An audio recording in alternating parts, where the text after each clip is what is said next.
Bienvenidos.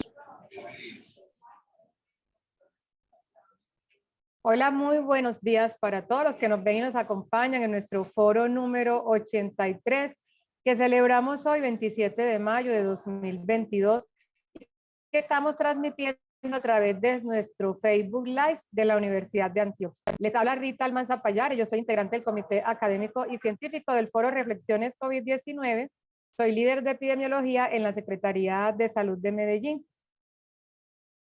En este comité nos acompañan también los profesores Jesús Alonso Jaramillo, André Felipe Villa, Vanessa Cienfuegos y también Juan Carlos Zapata. Por supuesto, como siempre, nuestro comunicador Diego Morales de la Escuela de Microbiología, que nos apoya en todo este proceso. La profesora Mónica Lopera de la Facultad Nacional de Salud Pública, el doctor John Jairo González de la Secretaría de Salud del municipio de Medellín, el doctor Jaime Castellanos, presidente de la Asociación Nacional de Virología y docente de la Universidad del Bosque, el doctor Alonso Rodríguez, presidente de la Asociación Colombiana de Infectología, y la doctora Dione Cruz, presidenta de la Asociación Colombiana de Salud Pública. El objetivo de nuestro foro es hacerle un seguimiento a la pandemia de la COVID-19 desde una perspectiva transdisciplinar. Y desde su inicio hemos compartido con ustedes conocimiento e información actualizada relacionada con aspectos no solamente clínicos y epidemiológicos, sino también todos los componentes desde la salud pública que pueden afectar esta pandemia. Todos estos temas han sido organizados por las instituciones que mencioné anteriormente y apoyados con la iniciativa Universidad de Antioquia Responde al COVID-19. Antes de comenzar, invitamos a nuestra audiencia a que interactúen con nosotros y con nuestros invitados por medio de sus preguntas y comentarios, los cuales pueden dejar en el chat de nuestra plataforma. Serán leídos al final de las ponencias. Como es de costumbre, vamos a empezar este foro con un breve encuadre epidemiológico a cargo de John Jairo González. John Jairo es bacteriólogo, laboratorista clínico de la Universidad de Antioquia. Él es especialista en gerencia de la salud de la Fundación Universitaria Juan N. Corpas de Bogotá, es epidemiólogo FTP avanzado del Instituto Nacional de Salud y actualmente es referente en el equipo de gestión del riesgo de la Secretaría de Salud de Medellín. Bienvenido, John Jairo, adelante con tu presentación. Hola para todos, muy buenos días. Nuevamente dando las gracias por la invitación y permitirme este espacio para compartir con ustedes al respecto de temas de COVID-19. En esta ocasión hablar sobre el comportamiento epidemiológico del evento a la fecha. ¿Cómo estamos con corte a hoy 27 de mayo? ¿Me permiten un momento? Voy a compartir pantalla, por favor.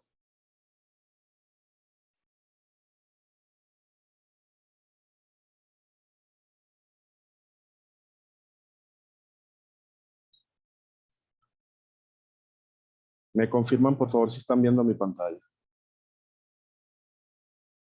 Se ve y se escucha bien, John Jairo.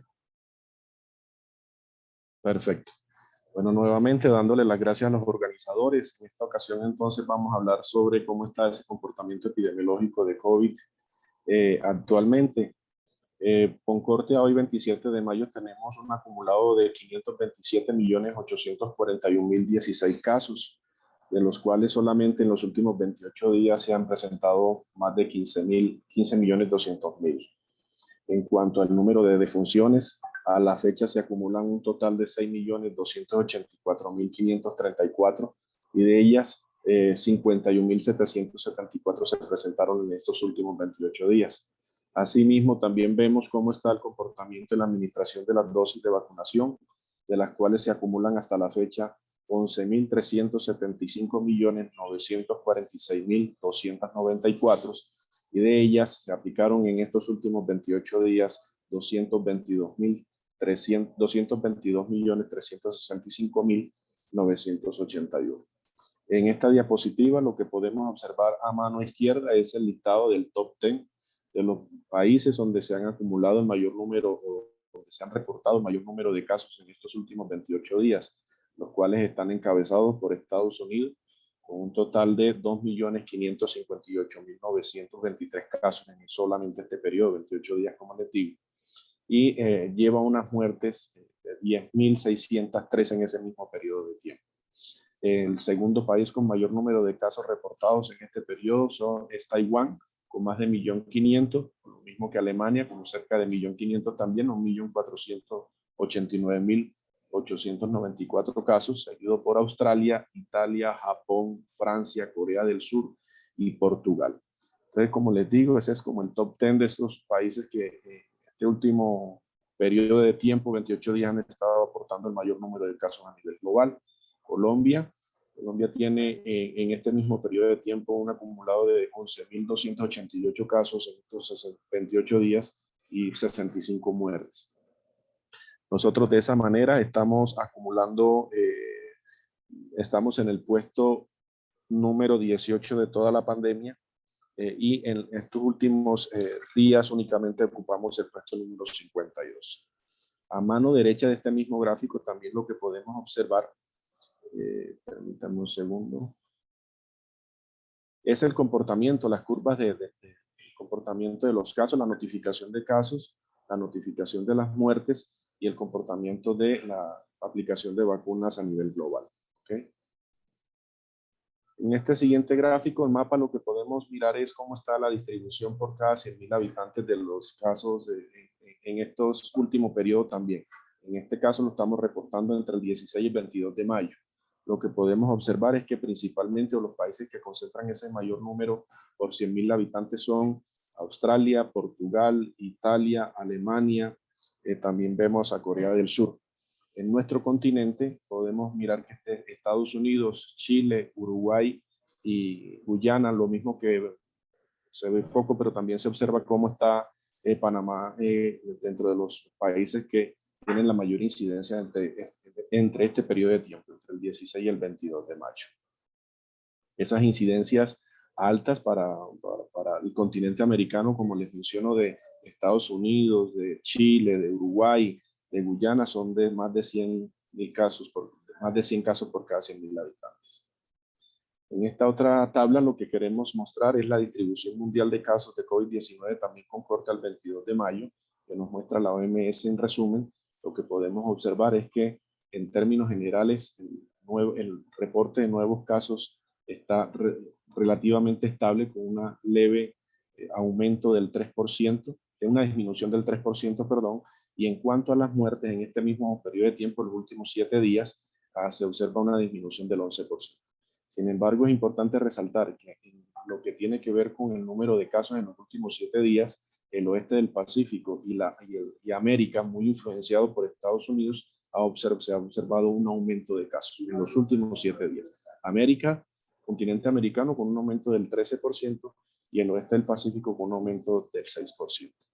En cuanto a las defunciones, es importante mencionar cómo el este del Mediterráneo también se observa un aumento bastante grande de un 30%, marcado muy seguramente por lo que está ocurriendo en Corea del Norte, que a pesar de que no había estado notificando muy seguramente tantos casos como uno esperaría, ahorita empiezan a resultar los casos y por eso se observa ese marcado aumento para territorios como ese.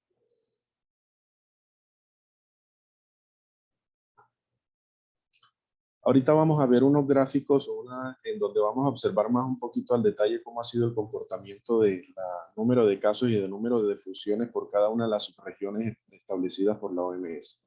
En este caso, el oeste del Pacífico, donde podemos observar en las barritas de color morado que hay un leve aumento, repunte en las últimas semanas epidemiológicas. Sin embargo, no se observa lo mismo en lo que tiene que ver con la notificación de defunciones. Las defunciones vienen en picada desde principio, desde mediados de febrero, cuando terminó este último pico por Omicron, por así decirlo, y han venido en descenso, y a pesar de que se ha observado un leve aumento en el número de casos, no se observa así en el aumento un aumento en la muerte como tal.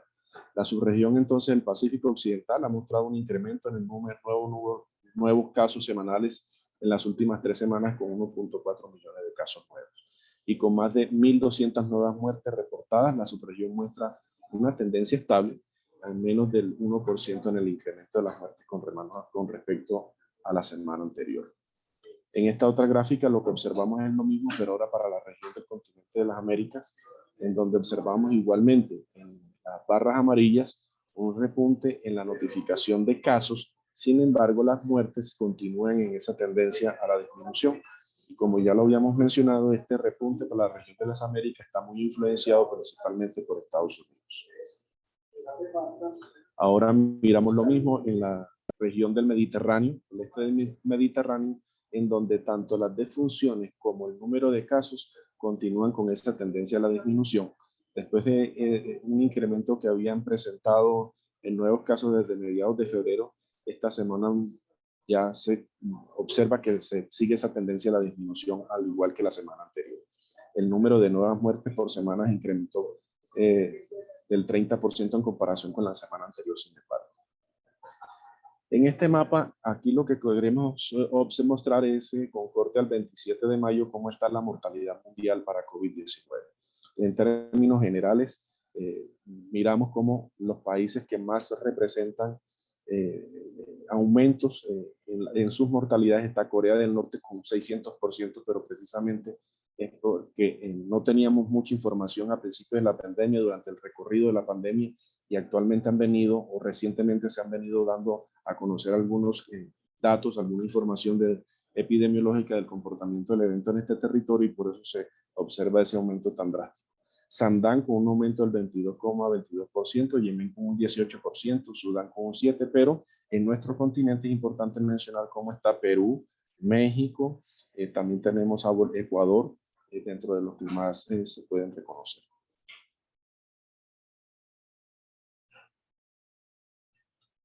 Ahora miramos lo mismo, pero ahora defunciones de COVID-19 ajustado por cada 100.000 habitantes en tasas, ¿cierto? Lo que podemos darnos cuenta es cómo para nuestro continente es Australia Estados Unidos y Canadá, el que tiene ese mayor incidencia por cada 100.000 habitantes. En realidad Estados Unidos ha venido repuntando y preocupa mucho, como lo vamos a ver más adelante, que no ha tenido de pronto el éxito en la aplicación de vacunas que se esperaría, tal vez por esos movimientos de grupos antivacunas, y le ha generado como esa dificultad. En el continente europeo es importante ver cómo Reino Unido, Portugal, Italia, Francia, Alemania son de los que tienen mayor incidencia, y lo mismo también lo observamos para Australia. Ahora vamos a mirar un poco cómo vamos en el tema de la vacunación. En cuanto a la vacunación, a la fecha, como lo habíamos mencionado en la primera diapositiva, se han reportado 11.375.946.294 dosis. En los países en los que se observa que hay el mayor número de dosis aplicadas por cada 100.000 habitantes son Cuba, Malta, Chile, Brunei, Emiratos Árabes Unidos. Son de los que más les ha ido o han tenido el mejor desempeño como tal en el desarrollo de esta estrategia. Colombia a la fecha reporta más el puesto número 63 en esta estrategia, en la aplicación de esta estrategia como tal. En esta otra gráfica lo que observamos es cómo es el comportamiento o los porcentajes de vacunación, tanto para esquemas completos o por lo menos una dosis, para cada una de las subregiones establecidas por la OMS. Donde observamos que en términos generales en el mundo tenemos un porcentaje de cobertura del 66% de la población con por lo menos una dosis, y con esquemas completos es el 60%. El continente o el área, la subárea para la OMS con el mayor desempeño es Sudamérica, con un porcentaje de vacunación del 84% de sus habitantes con por lo menos una dosis, y de los cuales, o por lo menos con esquemas completos, ya alcanza el 75%. Y como ya lo hemos venido mencionando en los foros anteriores, África es el que tiene el peor desempeño, desafortunadamente, con un 23% de su población con por lo menos una dosis y el 17% con esquema completo. Ese mismo panorama lo observamos ahorita más al detalle para nuestro continente, los países de la región, cómo está el desempeño en la aplicación, los porcentajes de cobertura de las poblaciones. Observamos cómo es Chile, Argentina, Perú y Canadá los que han tenido el mayor éxito en cuanto a la aplicación de la vacuna en su población. Observamos a Colombia que está con el 82% con por lo menos una dosis y el 70% con por lo menos con esquemas completos. Asimismo, los países de nuestra región, los que tienen el peor desempeño son Guatemala, que tiene un 45% de la población con por lo menos una dosis y un 34% con esquemas completos, seguido por Surinam, con un 45 esquemas completos, 45 de una sola dosis y 40 con esquemas completos.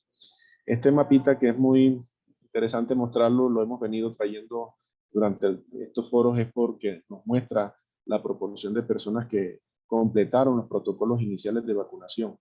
Y vemos, o se resalta básicamente cómo está el panorama para el continente africano. Es lo triste ver cómo ahí está ese laboratorio de nuevas variables, de nuevas variantes del virus, la desigualdad que ha habido en la aplicación de esta estrategia por la dificultad que han tenido algunos territorios, algunos países en la consecución de los biológicos, y que eso definitivamente va a repercutir más adelante, muy seguramente, en el resto de territorios, porque la idea es que en lo posible vayamos como a la par en obtener esa meta, en la cobertura de vacunación segura para todos.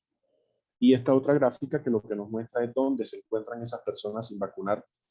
Resalta mucho India, tal vez por el número de habitantes. India es uno de los países que más dosis ha aplicado también. Sin embargo, como tiene una población muy alta, aún sigue castigado. Estados Unidos también en nuestro continente, lo mismo que Brasil, son de los que tienen el peor o el mayor número de habitantes aún pendientes por aplicación de vacunas.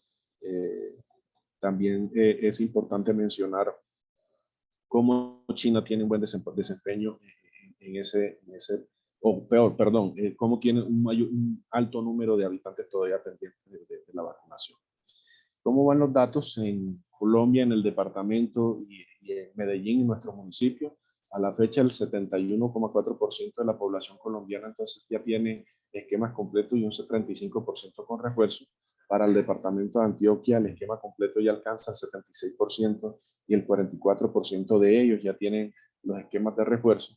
Y en la ciudad de Medellín, para nuestro territorio, la ciudad ya completamos el 80% de esquemas completos y 41% de refuerzo.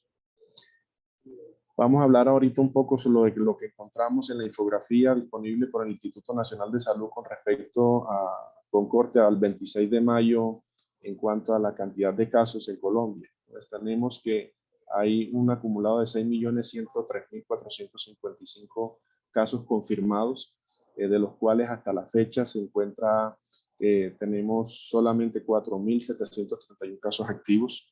Las muertes están en este momento en 139.854. 21 nuevas muertes se han reportado en este último periodo del 20 al 26 de mayo. Los recuperados, como les mencionaba entonces, son 5.934.231. Aquí está también en esta infografía, podemos observar cómo está el número de casos por cada uno de los departamentos. Antioquia ya aparece con 920.846. Importante mencionar cómo ha sido la proporción o el número de pruebas que se han realizado. De pruebas de PCR han sido 20.714.036. Solamente de pruebas de antígeno también han sido 14.208.497 para un total de cerca de 35 millones de pruebas aplicadas, de las cuales se ha obtenido un porcentaje de positividad del 22,7%.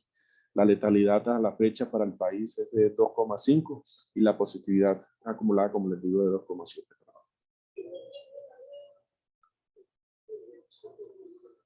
Esta gráfica lo que nos muestra es cómo han sido esas curvas del comportamiento tanto de casos, muertes y aplicación de vacunas. La traje para mostrar cómo se ve en esa gráfica de barras verdes el repunte nuevamente en la vacunación en estas últimas semanas en el país. Importante, es alentador ver que se han retomado, que no ha venido en declive, no ha continuado esa tendencia a la disminución o de pocas vacunas aplicadas.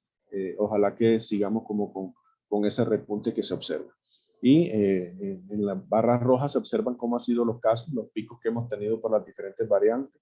La última, la de posiblemente debido para Omicron, pero que esa variante, ese pico alto de número de casos se refleja que ha sido, a pesar de que fue de muchos casos, tenidos principalmente a finales del año pasado y principios de este año, el pico con respecto a las muertes que se observa en barras blancas no ha sido tan alto como lo que se observa en los picos de otras variantes anteriores. ¿Qué podemos mencionar con respecto a los casos en Colombia? Principalmente que las personas más afectadas o notificadas como positivas para COVID han sido principalmente personas jóvenes entre 30 y 39 años. Las más afectados han sido en cuanto al número de enfermos, las mujeres en un 53%. Sin embargo, los hombres han sido en cuanto al número de muertos más afectados en un 60,7% con respecto a las mujeres. Así como también vemos que el grupo más afectados en casos ha sido el de 30 a 39 años, en las muertes el grupo más afectado ha sido el de 70 a 79 años de edad.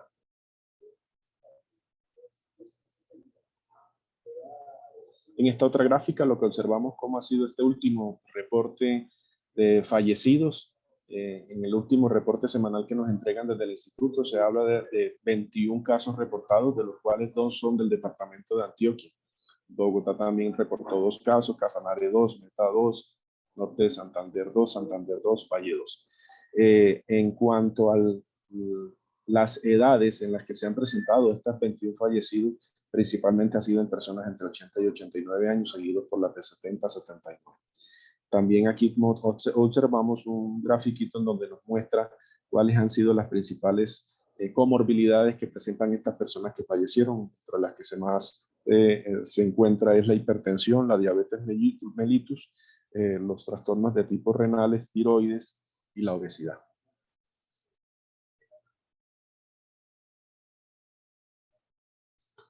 Aquí en este otro gráfico lo que observamos cómo ha sido por cada uno de los territorios del país, quiénes han sido los que más han reportado casos y muertes.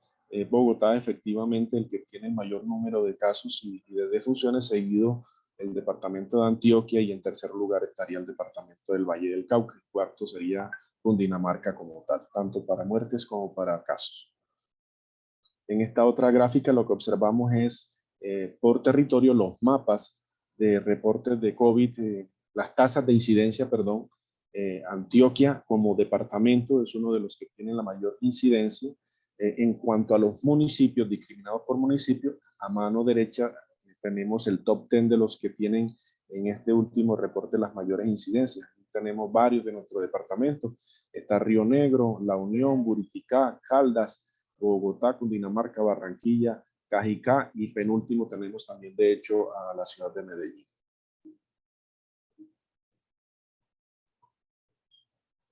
Ahora vamos a mirar cómo es el tema del reporte de casos para Antioquia. En Antioquia lo que observamos es que hasta la fecha total de casos están reportados 920.846, de los cuales el mayor peso lo aporta, por supuesto, el Valle de la Aburrá con cerca del 81%, seguido por el oriente antioqueño con el 8,3%. En cuanto al tema de los recuperados, los pacientes infectados en el departamento, ya el 97,5% de ellos han resuelto la enfermedad, y fallecidos se cuenta con un acumulado de 18.299. Importante mencionar que algunos territorios presentan una letalidad mucho más marcada, como es Bajo Cauca, el que tiene una letalidad más alta del 4,1%, seguido por el Urabá con un 3,4% y Magdalena Medio con el 3,5%.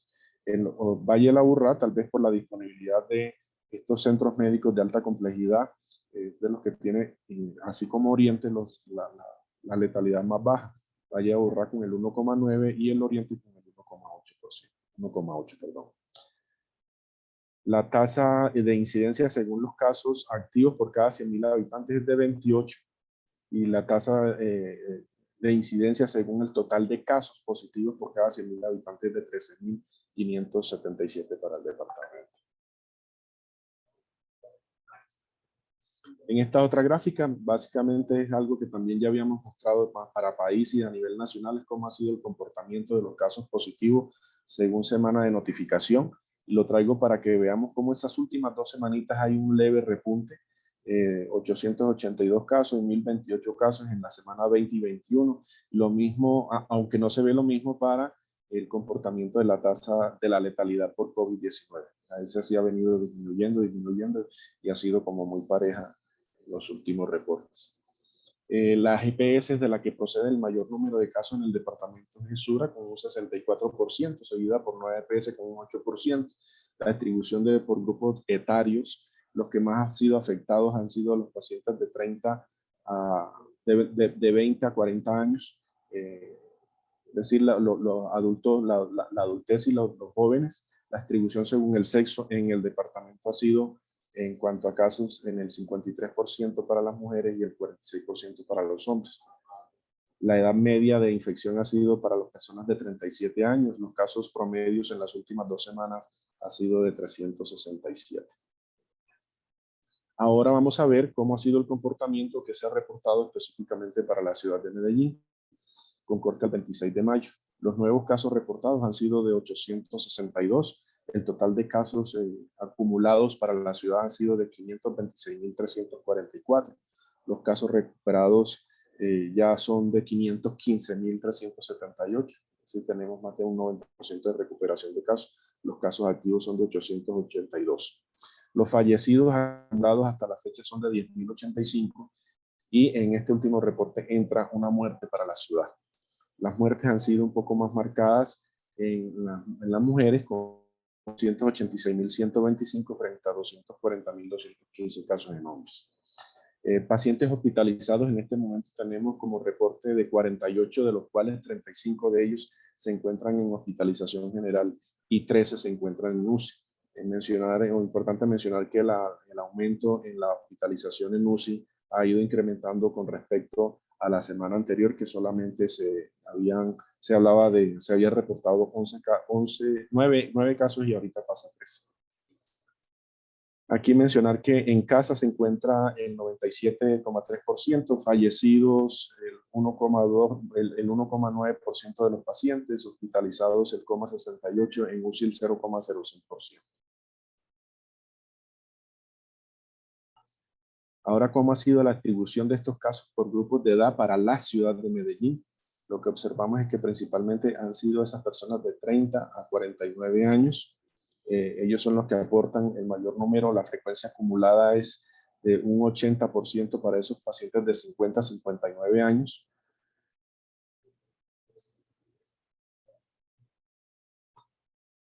Y aquí podemos observar cómo ha sido ese comportamiento por meses en las defunciones para la ciudad, cómo ha venido en descenso en los últimos reportes.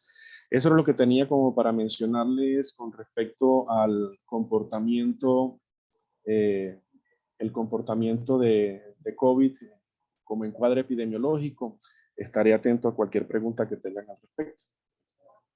Muchas gracias.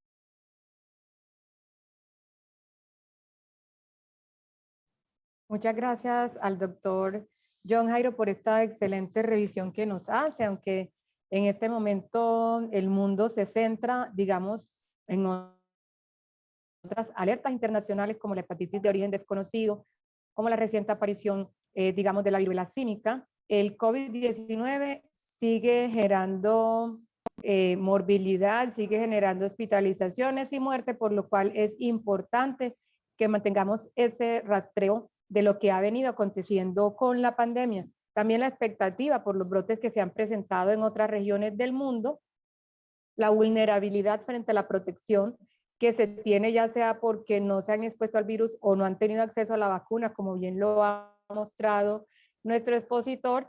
Entonces quedamos con un excelente panorama. Muchas gracias, doctor John Jairo González, por esa revisión. En este momento vamos a empezar, como lo habíamos anunciado, a revisar entonces el tema de coinfección bacteriana en pacientes con neumonía grave por COVID-19 en cuidados intensivos. Recordemos que muchos de nuestros pacientes ocuparon de las camas de cuidados intensivos durante los brotes, especialmente del año pasado, que se dieron entre mediados de marzo a finales del mes de julio. Se saturaron los servicios de salud de casi todo el país. Fue necesario la apertura de nuevas camas hospitalarias para garantizar el manejo con ventiladores para estos pacientes por el requerimiento que tenían. Y por esto es importante mirar qué pasó con los pacientes que por estar esos periodos de tiempo hospitalizados con procedimientos tan invasivos, digamos, en esa manipulación, en ese aumento de la capacidad instalada, ¿qué ocurrió para COVID en ese momento? Algunos de estos problemas relacionados en el programa de infecciones asociadas a la atención en salud que tienen todos los hospitales, que es el sistema de vigilancia por el cual se monitorea de manera rutinaria cuáles son los microorganismos que están colonizando o infectando a nuestros pacientes y que pueden agravar sus condiciones de salud, se pudieron agudizar o aumentar, entre otros, por la alta rotación del personal, dado las incapacidades. Recuerden que cuando nuestro talento humano en salud se infectaba, tenía que salir al principio por 14 días, luego por 10, ahora por 7, pero muchas veces percibíamos brotes institucionales que hacían que mucha gente saliera y tenían que ser reemplazados por personas, digamos, no con el mismo nivel de entrenamiento, o si lo tenían, de todas maneras, asumiendo más carga laboral. La necesidad de ingresar personal de apoyo en los programas de prevención y control de infecciones también generaba una situación en que la curva de aprendizaje no siempre se daba en los tiempos esperados. Había que hacer reentrenamiento en los protocolos de vigilancia y de las medidas preventivas. Recordemos que no ha sido estático el comportamiento, el conocimiento en COVID y hemos tenido que modificar algunas situaciones, reasignar el personal que está en vigilancia de otras infecciones para hacer vigilancia de COVID, un limitado tiempo, limitada disposición para aplicar todas las medidas de prevención de infecciones y la expansión a servicios no habilitados. Esos fueron algunos de los ejemplos que vivimos durante esos periodos críticos del manejo de la pandemia y que pudieron facilitar esas comorbilidades o esas infecciones asociadas a la atención de salud que se presentaban en nuestros ambientes hospitalarios. Entonces esa coinfección no solamente se iba a limitar a los cuidados intensivos, recordemos que algunos pacientes recibieron atención, digamos, de ventilación mecánica en servicios de urgencia o en servicios que no estaban habilitados o aptos como cuidados intensivos. Un ejemplo de estos que tuvimos en la ciudad de Medellín, en la vigilancia de nuestras infecciones asociadas a dispositivos en UCI para 2020 fue el aumento de coinfección por Klebsiella pneumoniae resistente a carbapenémicos. Eso se evidenció en cuanto a lo que veníamos registrando habitualmente y también a la resistencia a algunos antimicrobianos. Pero para profundizar del tema, eso era solo un pequeño abrebocas, vamos a darle la palabra a las personas que tienen un buen conocimiento, que lo vienen a compartir para que tengamos un panorama general de qué fue lo que ocurrió con este tema. Y tenemos dos especialistas invitados el día de hoy. Son la doctora Adriana Franco y el doctor Leonardo Quevedo. La doctora Adriana es médica especialista en medicina crítica y cuidado intensivo. Es candidata a magíster en salud pública, docente de la Universidad del Bosque y de la Universidad Cooperativa. Es investigadora del grupo de virología de la Universidad del Bosque. El doctor Quevedo es médico emergenciólogo de la Pontificia Universidad Javeriana. Es especialista en medicina crítica de la Universidad de La Sabana, candidato a magíster en apoyo respiratorio y ventilación mecánica de la Universidad de Valencia, coordinador médico de la Unidad de Cuidados Intensivos Clínica Meta y profesor de la Universidad Cooperativa de Colombia, Villavicencio Meta. Con esto le damos la palabra a la doctora Adriana Franco, no sin antes agradecer que nos esté acompañando el día de hoy en nuestro foro. Bienvenida, doctora. Buenos días, muchas gracias. Buenos días, muchas gracias. Doctor. ¿Aló? ¿Me escuchan bien? ¿Aló? Sí, hola, Doc, ¿tienes un retorno en el sonido? Por favor, la conexión. Ahora sí se le escucha bien, Doc. Adelante. Vale, gracias.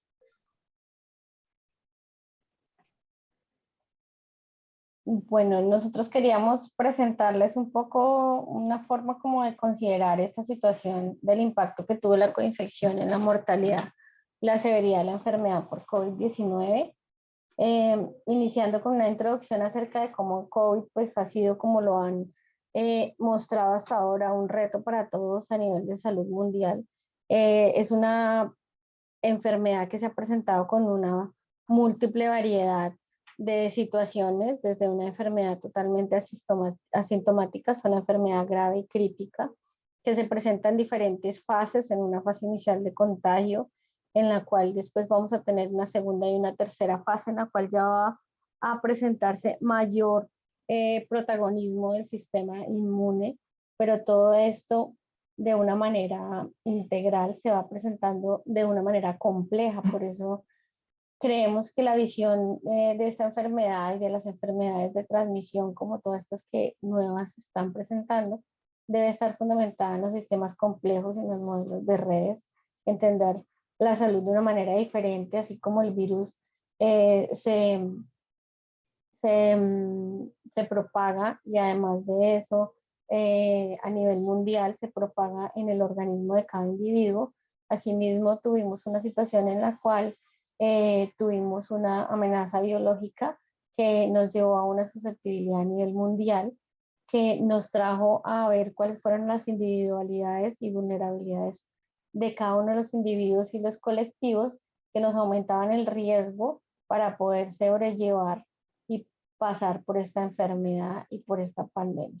La propuesta es que demos otra visión de esta pandemia, así como el virus ataca en red y al mismo tiempo genera esa propagación en el cuerpo, comprometiendo todos los sistemas a nivel inmune, a nivel de la coagulopatía, y además de eso en diferentes fases. En la primera fase con un impacto mayor en el sistema respiratorio, cardiovascular, renal, con una siguiente fase en la cual ya va un compromiso mayor a nivel hepático y a nivel de coagulopatía. Nosotros creemos que este virus, al igual que de la manera como lo entendemos y como lo manejamos, debe estar comprendido desde la ciencia de las redes. Sistemas complejos no lineales como los que gobiernan la naturaleza, ejemplos que nos demuestra el sistema neurológico, cómo se conectan las neuronas, cómo conectamos nosotros a nivel del mundo las redes de la luz, cómo hemos ido conectando ahora el internet. Y la idea es que esto se viene desarrollando desde hace muchos años, desde la física hasta la sociología, y lo podemos ir utilizando a cómo se generan esas redes de interacción en la enfermedad. Esa interacción en cual las comorbilidades que tenga el paciente por infección por SARS-CoV-2 nos va a llevar a un factor en el cual la infección se va a propagar y va a aumentar el riesgo y el impacto en la situación. Nosotros de esta manera podemos usar esta forma de verlo desde un impacto de lo social, conversándolo con, no solamente con las personas, sino con las comunidades, viendo que el virus no solamente se aprovecha de la debilidad de nuestras comorbilidades, de nuestra edad, del sexo, sino también se aprovecha de la debilidad que tenga el microbioma a nivel pulmonar o a nivel gastrointestinal, y de los factores genéticos e inmunes de cada huésped para potenciar la enfermedad y generar aumento en la morbilidad. Ahora también tenemos que entender entonces esta enfermedad más bien como una sindemia, como lo han propuesto otros autores, y ver que hay una interacción biológica y social que impacta el pronóstico. Esta interacción se va a ver reflejada por muchas situaciones, no solamente por todas las situaciones individuales, sino por la fragilidad del sistema de salud, del sistema institucional y de nuestra respuesta. De la misma forma, la interacción biológica que se va a generar entre virus, bacterias, hongos a nivel de las coinfecciones, vamos a poder ver cómo se generan unos resultados diferentes en estos pacientes. Entonces, las redes complejas nos pueden brindar una herramienta para inferir interacciones entre las especies y datos geográficos para proponer análisis que nos permitan construir mapas de riesgo integrando la distribución de los vectores y los hospederos e informar este resultado para ver de qué manera unimos los esfuerzos. COVID, entonces, como les venía diciendo, pues una enfermedad totalmente amplia en sus síntomas, con unos resultados fatales mayormente en pacientes masculinos de mayor edad, con diversas enfermedades, con una presentación que es más en pacientes críticos, solo en un 5%, y grave en un 10, en un 15 a un 20%. Con una situación de que nos mostraba este metaanálisis acerca de cómo los factores de riesgo asociados a mortalidad en COVID se podían establecer por la edad menor, mayor de 65 años, el género femenino, el estar en cuidado intensivo, el tener diabetes o enfermedades cardiovasculares o el tener cáncer. Al igual que la enfermedad renal crónica, que ha marcado un gran impacto también en estos pacientes. Así es como el doctor que ahora nos va a presentar cómo toda esta interacción que existe para la propagación de la enfermedad y los mecanismos de la misma nos van a construir un escenario esencial para que las coinfecciones impacten en la mortalidad y la morbilidad de los pacientes con COVID-19 en cuidado intensivo.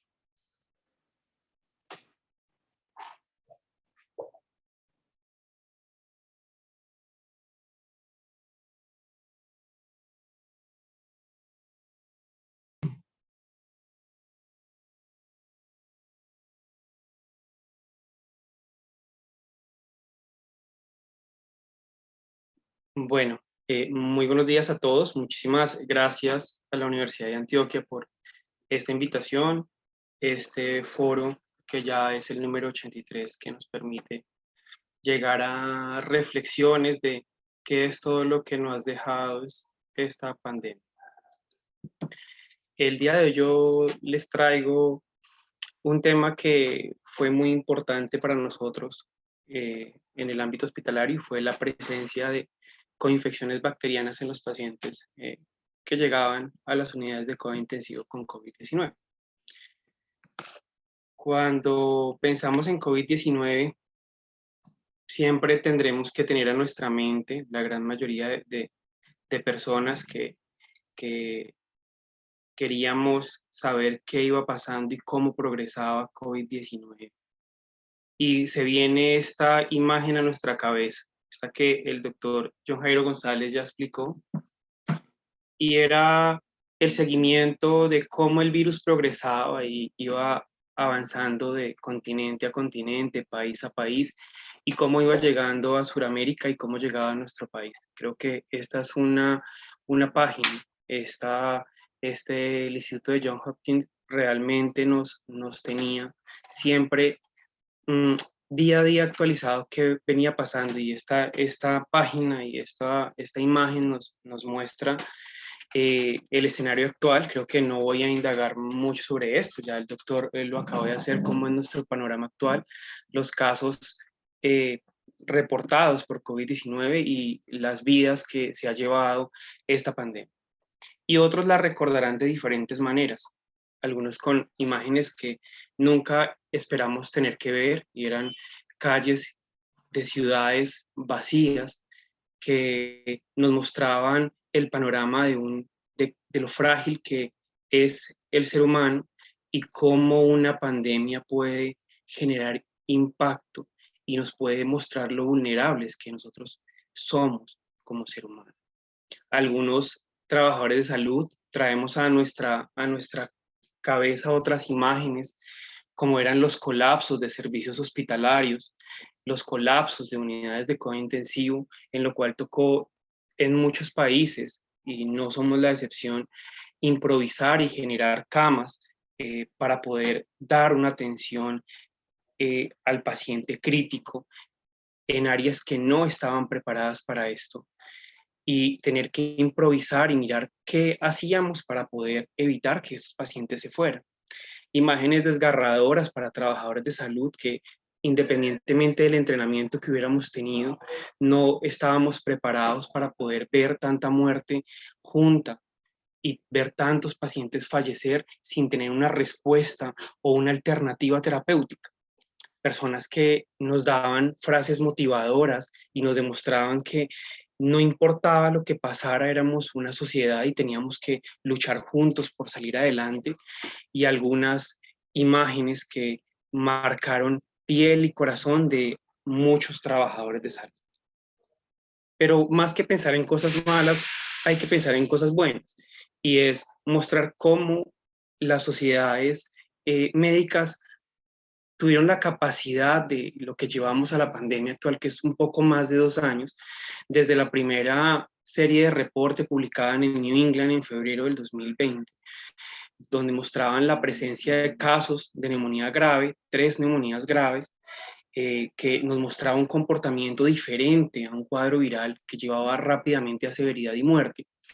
Ver cómo al momento, buscadores como Embase, por ejemplo, ya tenemos más de 220.000 papers publicados, donde conocemos genómica del virus, fisiopatología, herramientas diagnósticas, opciones terapéuticas, prevención, vacunación, y es bonito ver cómo realmente como sociedad y como seres humanos hemos logrado aprender a sobrellevar y aprender de las cosas desafortunadas que nos deja la vida.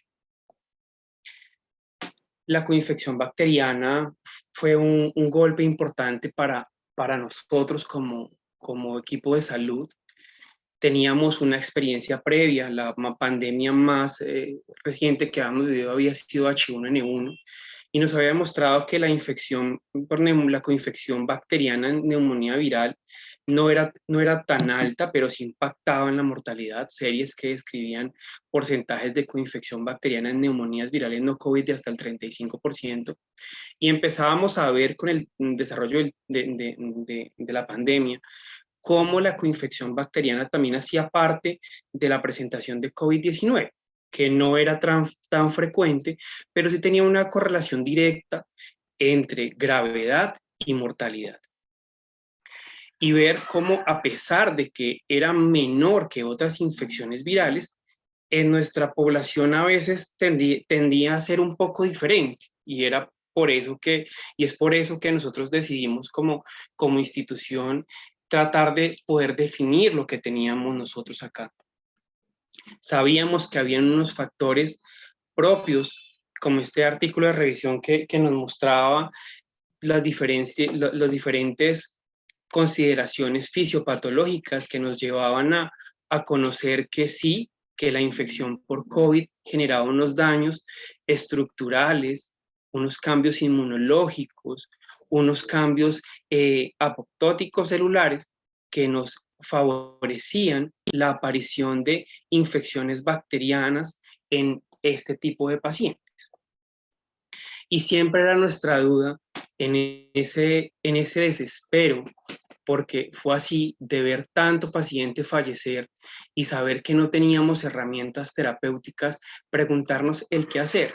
Y uno se aterra viendo cómo todos los centros de investigación trataban de buscar diferentes puntos de la fisiopatología de la infección para poder tratar de buscar herramientas terapéuticas que nos llevaran a poder identificar cómo controlábamos esta infección.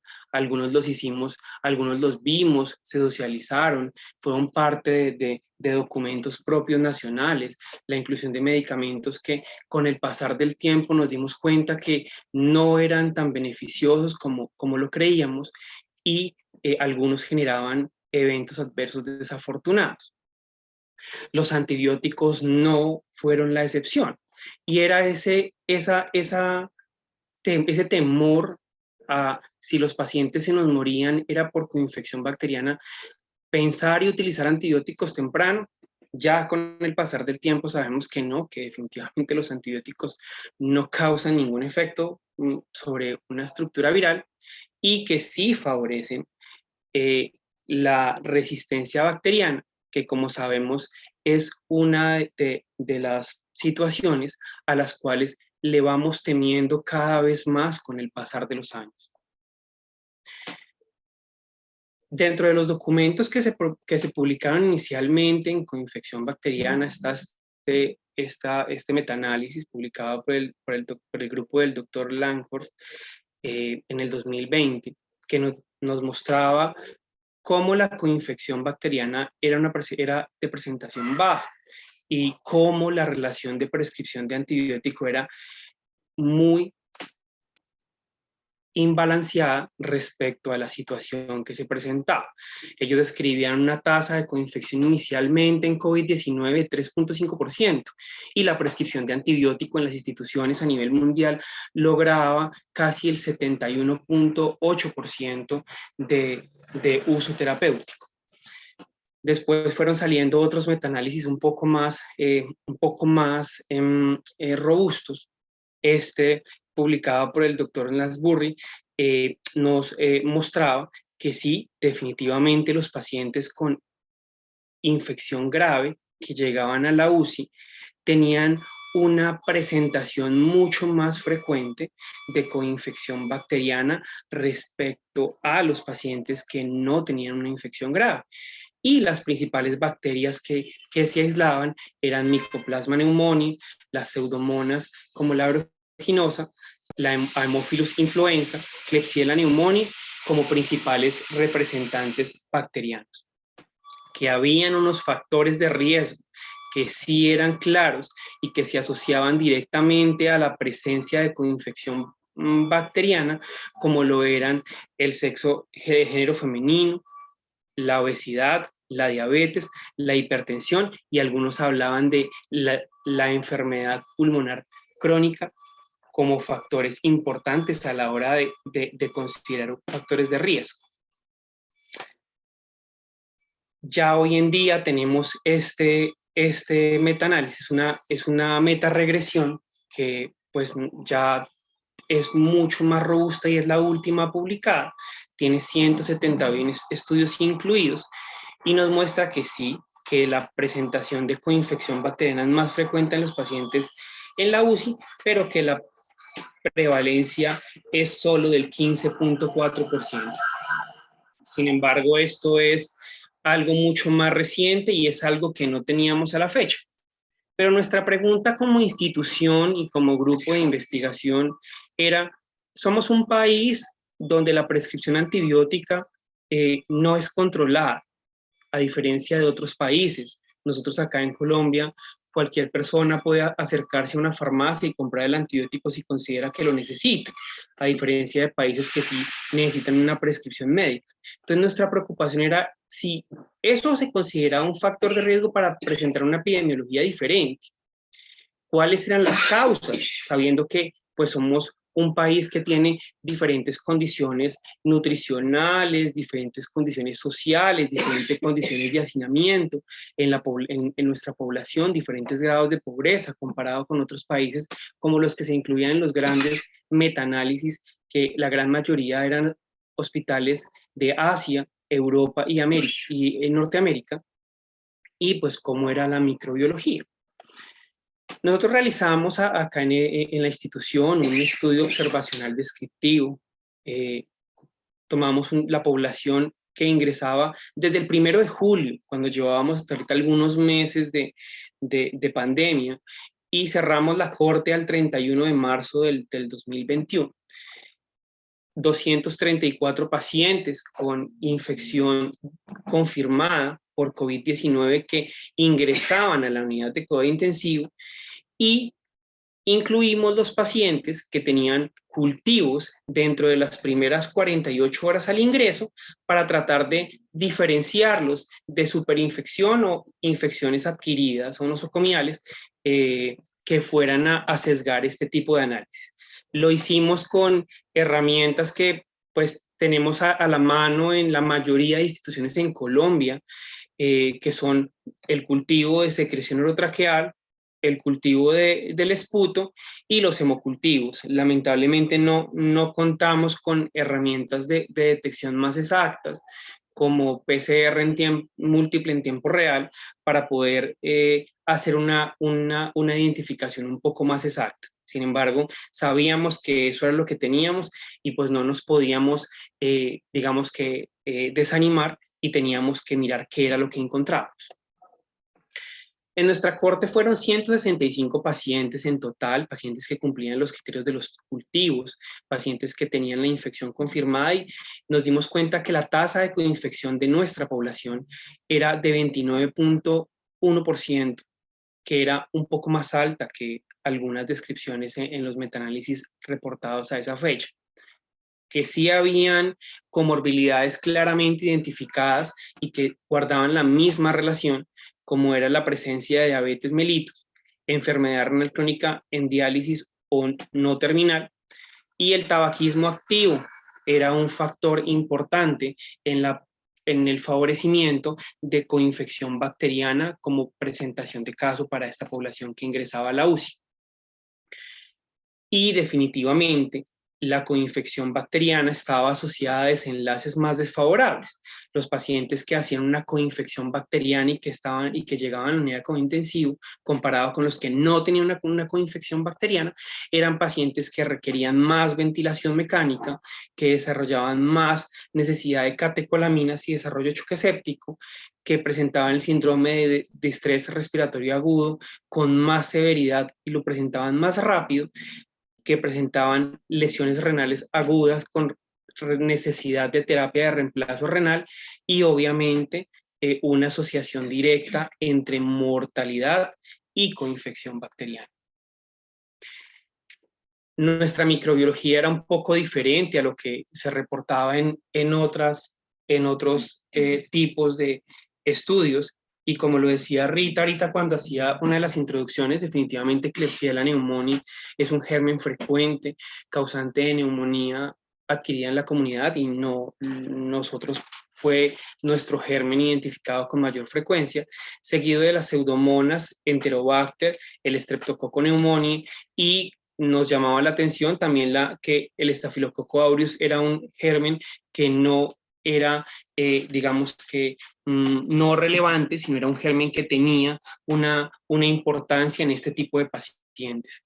Cuando hicimos un análisis entre los pacientes que fallecían y no fallecían, nos identificamos que los pacientes que tenían un desenlace desfavorable hacia muerte eran pacientes que se les aislaba con más frecuencia Staphylococcus aureus comparado con otro tipo de microorganismos, y los pacientes que sobrevivían a la infección grave por COVID-19, observando una relación directa entre la infección por Staphylococcus aureus como coinfección y mortalidad.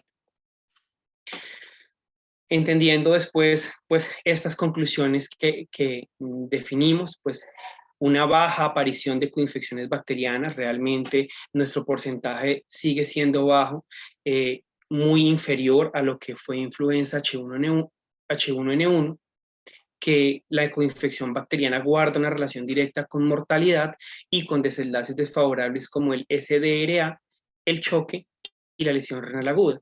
Y pues que los pacientes a los cuales se debía hacer una búsqueda activa, que claramente eran todos, pero tener un poco más de cuidado con los pacientes con comorbilidades como diabetes mellitus y enfermedad renal crónica. Para al final dejar la recomendación que no es diferente a lo que dice el consenso colombiano de infectología de COVID-19, y es que no se debe utilizar de manera empírica antibióticos en este tipo de pacientes con infección grave por COVID-19. Recordar que esto no ha acabado, que nos falta ya unos últimos pasos. La vacunación es lo más importante, aún no hemos alcanzado el cubrimiento que queremos para la población, que definitivamente no antibióticos en infecciones virales, y ojalá la población general pueda tener este mensaje de que los antibióticos deben ser formulados y prescritos ante un concepto médico y que las infecciones virales no responden a los antibióticos y nos generan más daño.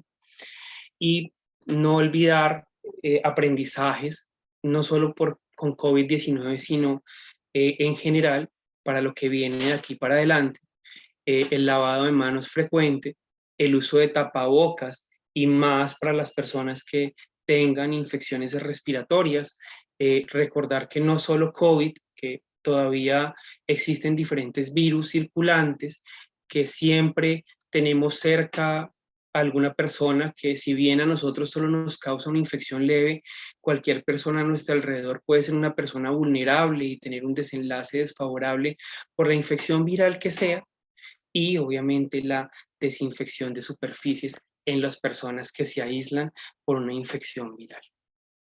Muchísimas gracias. Gracias.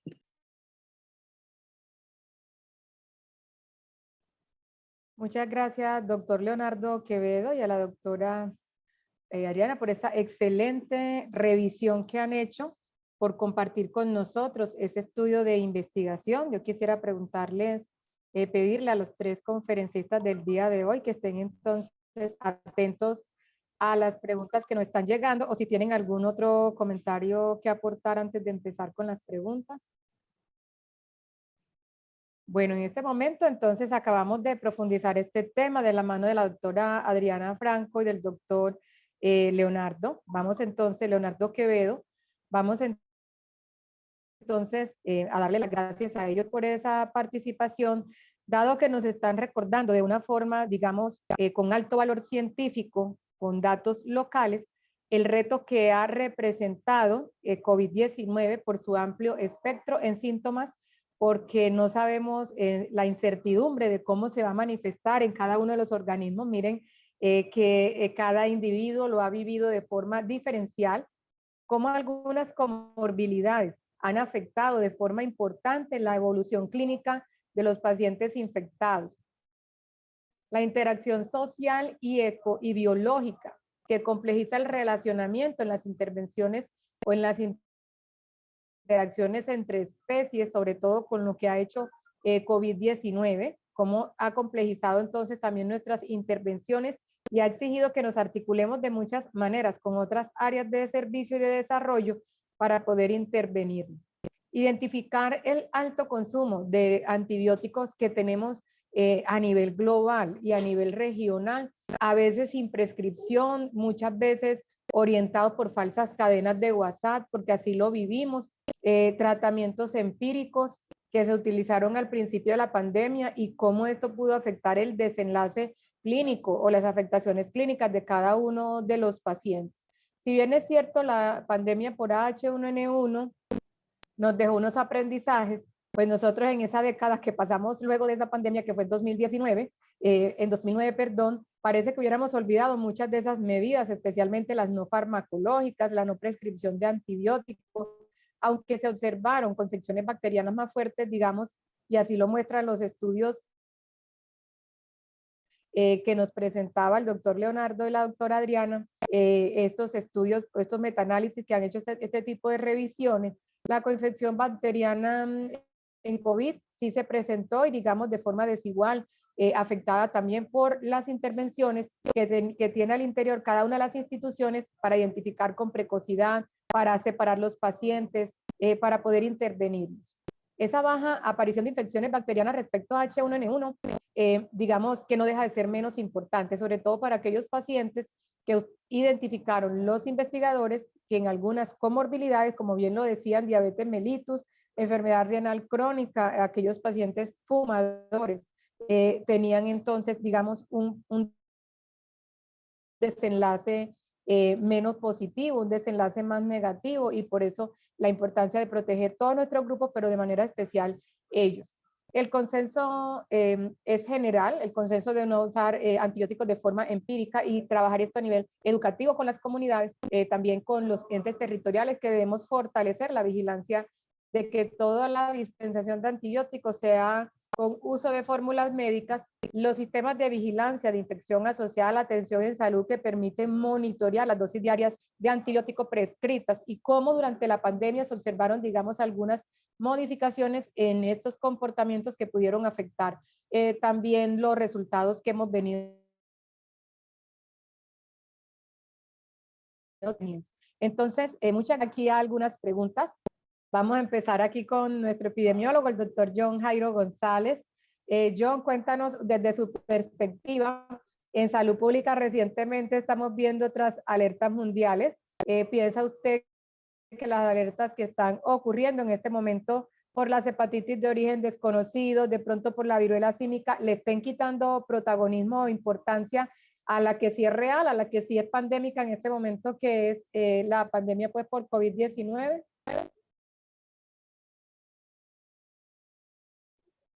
Gracias, doctora Rita. Pues creería que no, la verdad.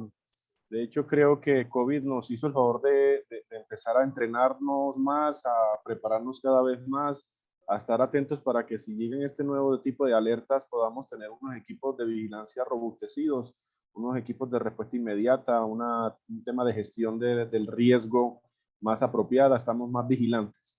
El instituto, el ministerio continúa con la misma línea, seguimos con pandemia, seguimos en la misma tónica todavía.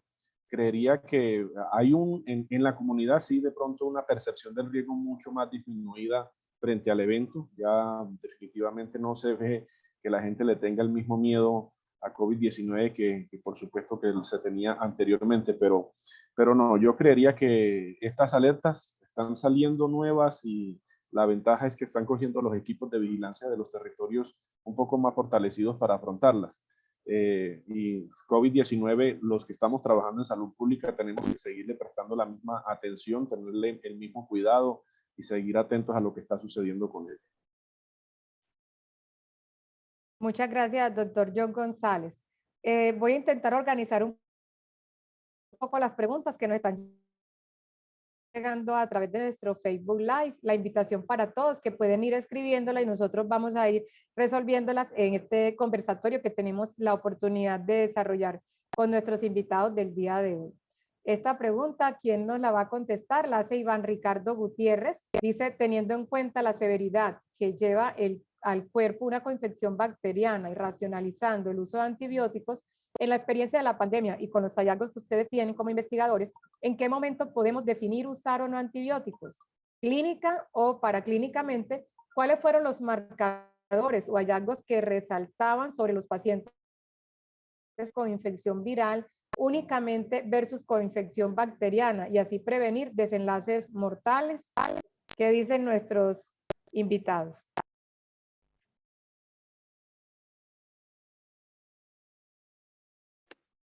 Bueno, con respecto a la identificación de coinfección bacteriana, el Consenso Colombiano de Infectología es muy claro en dos tipos de recomendaciones. La primera es que ojalá se puedan hacer técnicas de detección por PCR múltiple en pacientes con infección respiratoria grave, para poder saber sobre un panel que hay más allá de la infección por COVID-19. Eso es lo que actualmente hay en Colombia y hacia donde deberíamos migrar todas las instituciones. Esto ya va ligado a programas de vigilancia epidemiológica y de control de uso de antibióticos y estrategia de terapias PROA para poder hacer un uso racional de los mismos. Para instituciones que no los tenemos, el consenso deja varias recomendaciones. La primera es que en infección por COVID-19 existen dos herramientas o dos características principales. La primera son los hallazgos tomográficos que sugieran una infección, una coinfección bacteriana, y son unos perfiles radiológicos como las neumonías lobares, los derrames pleurales y los patrones de árbol en gemación. Lo segundo es la presencia de marcadores que, a pesar de que últimamente, o lo último que ha salido con respecto a marcadores inflamatorios como procalcitonina, muestran que no debe ser un marcador de uso único.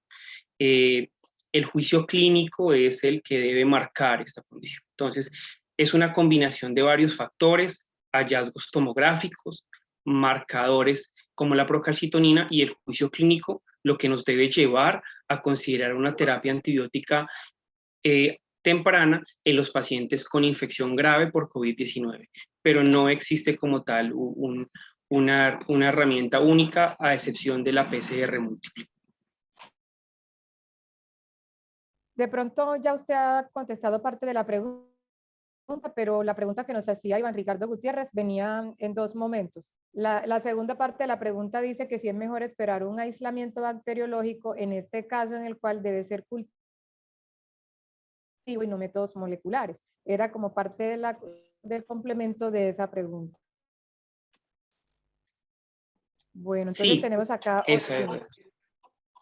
Eso era lo que se estaba como aclarando al final, pero sí venía como dentro de la estructura de la pregunta. Acá tenemos otra pregunta. Entonces, ¿cuándo empezar antibióticos en neumonía?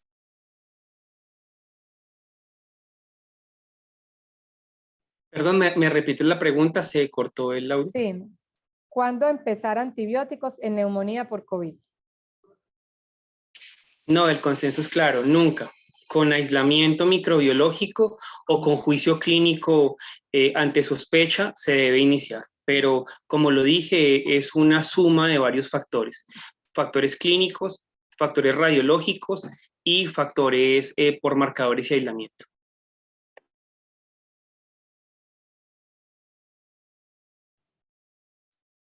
Muchas gracias, Doc. Doctor John Jairo González, ¿la vacunación de alguna manera ha ayudado a contener o a frenar, digamos, las hospitalizaciones? ¿Qué nivel de evidencia tenemos de esto frente a las nuevas variantes? ¿Qué se ha observado en la progresión de COVID con base en la vacunación? Y si al momento ha frenado, digamos, la saturación de servicios de salud, y qué impacto ha tenido esto de pronto en las coinfecciones. Efectivamente, indudablemente. Una de las, de pronto, confusiones que había en la población era porque se pensaba de que la vacuna iba a proteger contra la infección contra COVID-19. Y en realidad una de las metas o de las intenciones principales que se tiene con la vacunación es evitar hospitalización, evitar complicaciones, evitar muertes. Ahí es donde está el fuerte de la estrategia como tal. Hay algunas plataformas, algunas vacunas que muestran sus resultados, que tienen de pronto un mejor desempeño unas que otras.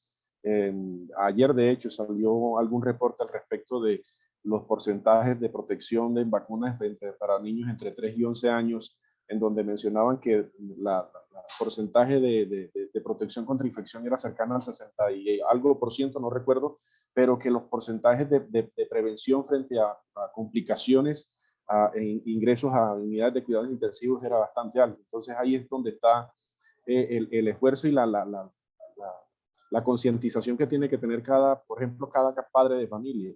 Lo que buscamos en lo posible no tanto es no infectarnos, porque ya el virus va a estar conviviendo con nosotros. Lo importante es que podamos tratar de minimizar en lo posible las complicaciones y los desenlaces fatales de la enfermedad en la población. Aprovechemos esto que está hablando John Jairo, porque como esto es un conversatorio, porque alcanzó a circular de pronto una información sobre refuerzos en niños de 3 a 11 años. En Colombia todavía no está aprobado refuerzos en los niños de 3 a 11 años, como John lo está mencionando, importante, sobre todo en los grupos que el doctor Quevedo ha venido enfatizando, han sido los de mayores complicaciones, porque son enfermedades que comprometen el sistema inmunológico también. Entonces, todas las personas diabéticas con enfermedad renal crónica o que tengan una comorbilidad importante, obesidad, tabaquismo, hipertensión, deben tener su dosis de refuerzo. Aprovechamos este mensaje que el doctor John nos da para que recordemos que eso ha sido muy importante, como bien lo está mostrando la evidencia científica.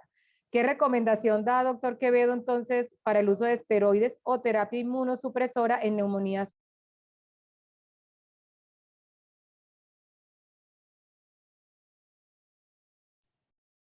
¿Se escuchó la pregunta o no la alcanzaron a escuchar? Hay una pregunta acá del público, la voy a repetir. Dice, ¿cuál es la recomendación para el uso de esteroides o terapia inmunosupresora en neumonía por COVID? Bueno, el uso de esteroides en pacientes con infección por COVID-19 está muy claro en el consenso colombiano. Son los pacientes que hagan una neumonía viral con trastorno de oxigenación. Los esteroides no son para todos los pacientes. Hay una relación directa entre el uso de pacientes con infección con COVID leve y uso de esteroides a mayor riesgo de desenlaces desfavorables. Incluso en mayor progresión a la severidad, es un medicamento que debe ser de uso hospitalario y las recomendaciones, como lo dice la guía, son en ese grupo de pacientes. Con respecto a las terapias inmunosupresoras, cada día salen, digamos que más documentos más robustos, tratando de dar digamos que unos casos, como unos criterios puntuales a los usos. Dentro de eso, nosotros debemos tener que las terapias biológicas o las terapias inmunosupresoras deben ser iniciadas bajo un consenso multidisciplinario, y lo dice la guía, donde deben haber por lo menos 3 o más especialistas clínicos de diferentes áreas, incluido un neumólogo, un infectólogo y un especialista clínico a cargo del paciente. Pacientes que esté claro que no haya una coinfección adicional a COVID-19. Y tercero, que el paciente tenga unos marcadores de inflamación que son definidos como elevación de la ferritina por encima de 1000 y un compromiso inmunológico grande como es la linfopenia. Esos son los criterios que están en el consenso colombiano de infectología respecto al uso de terapias inmunosupresoras no esteroides. Esta pregunta para el doctor Quevedo también nos está preguntando que si la coinfección bacteriana que ustedes han percibido se está dando básicamente porque el paciente realmente tiene una neumonía grave por COVID o que si es la que se presenta, digamos, de manera normal en los hospitales. O sea que el COVID no les da la diferenciación, sino realmente el mal control de infecciones en los hospitales que podemos tener, digamos, en este momento. O COVID les da alguna diferencia, la neumonía por COVID les da, digamos, alguna desventaja a estos pacientes. Ok, hay 2 definiciones importantes a aclarar en esto. Uno es la presencia de coinfección bacteriana, dentro de lo cual está definida como una infección que se acompaña inicialmente del cuadro de infección por COVID-19. Y el otro es la presencia de superinfección, que es la infección bacteriana que se añade a un cuadro grave de COVID-19, que es el que se da en el ámbito hospitalario. La presencia o los factores asociados a coinfección, o sea, que le dé COVID en la comunidad y llegue una bacteria al tiempo con los daños estructurales que se generan en la vía respiratoria, son factores de riesgo, como bien los nombramos en los diferentes estudios y en el que nosotros realizamos. Comorbilidades como enfermedad renal crónica, diabetes mellitus, son los que más tienen impacto. Para la presencia de coinfección, de superinfección bacteriana, perdón, que es la infección que se añade a un pulmón enfermo y que progresa en COVID-19, ahí sí, digamos que la severidad de infección por COVID o la presencia de coinfección bacteriana más COVID sí es un factor determinante en la aparición de superinfección como infección nosocomial en este tipo de pacientes. Y claramente está asociado a un desenlace desfavorable, tanto en daños a diferentes sistemas, como mortalidad, como tiempo hospitalario y compromiso clínico del paciente.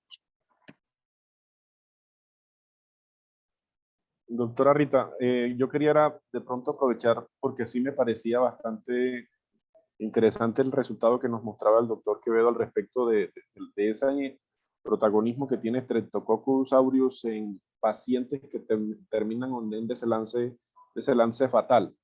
Está muy marcado muy seguramente para esos pacientes que usted hablaba también, que tenían comorbilidades, pero ¿cuál es por qué ese cambio en pacientes que sobreviven tienen una mayor representación en coinfección por Klebsiella, pero si fallecen, la representación más alta es por Streptococcus aureus?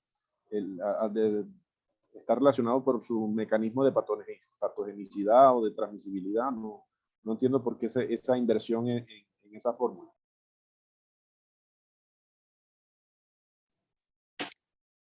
Bueno, la infección por Staphylococcus aureus es realmente un escenario que no muchos queremos cuando estamos frente a una infección respiratoria.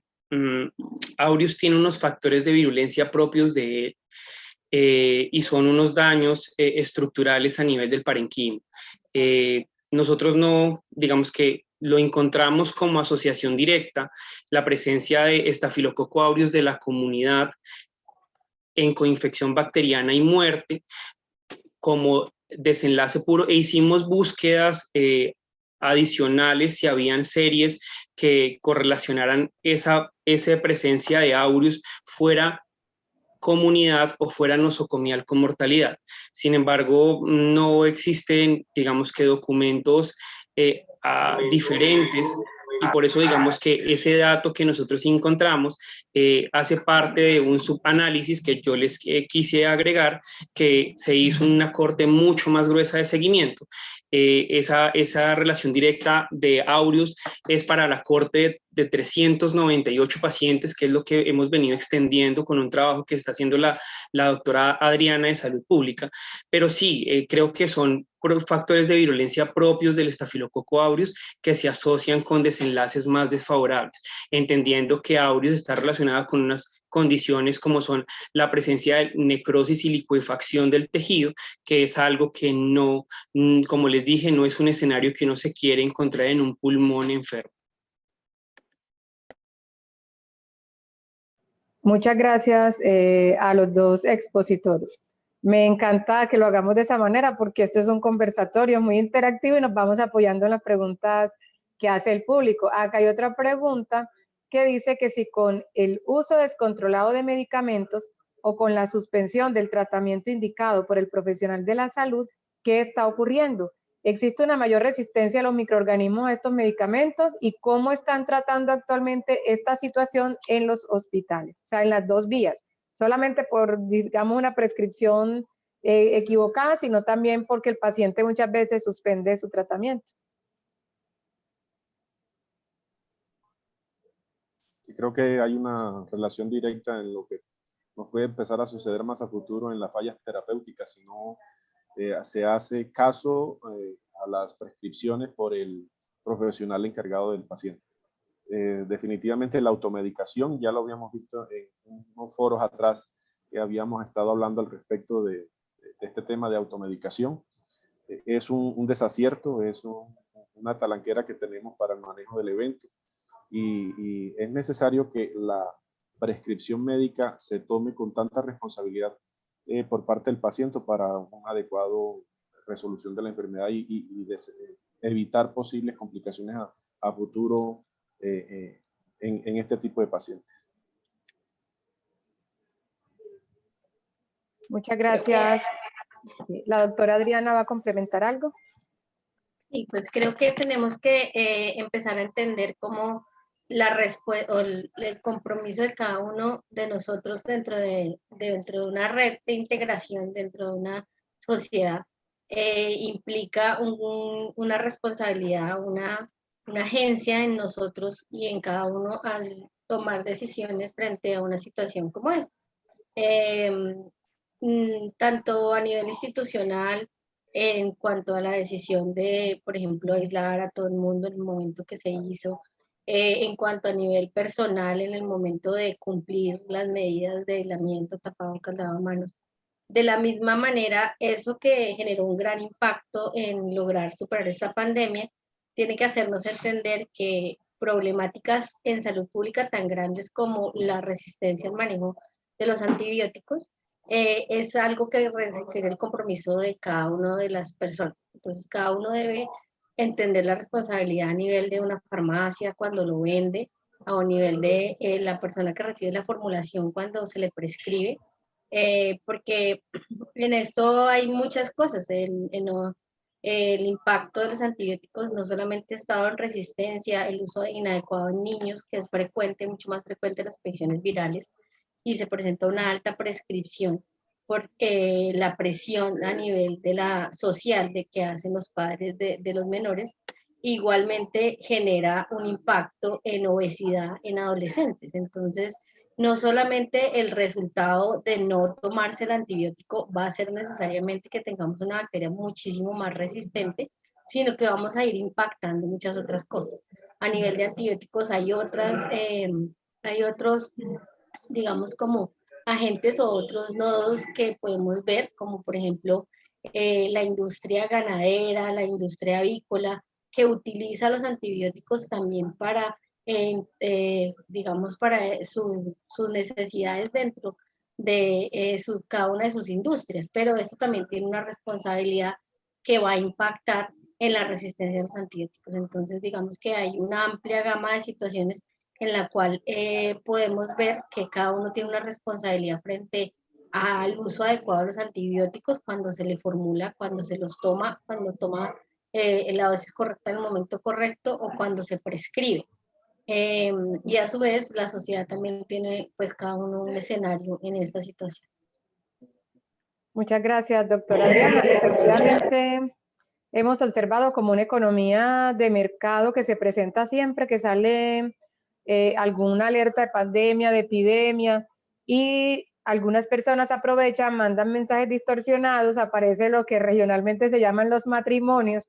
Entonces empezaron a recetar un antibiótico, digamos, con un antiinflamatorio, digamos, con una mezcla de medicamentos, una bomba, pues, que dice la gente también. Incluso algunos alimentos, por ejemplo, cuando Zika apareció, la lecherita que quitaban el brote, entonces en los pueblos se acabó la lecherita. Entonces hay economías de mercado, y cuando dentro de estas economías de mercado tocan los antibióticos, eso es fatal realmente para lo que estamos viviendo, como bien lo aclara la doctora Adriana. Entonces hay que estar muy pendientes para ser muy responsables, tanto al momento de prescribir como al momento nosotros de consumir, o como entes territoriales al momento de controlar. Tenemos acá otra pregunta, y es si ustedes dentro del estudio, ¿cuál fue si evidenciaron algún microorganismo que haya sido, cuál fue la mayor prevalencia de los microorganismos y qué tipo de resistencias presentaron en ese estudio que ustedes hicieron?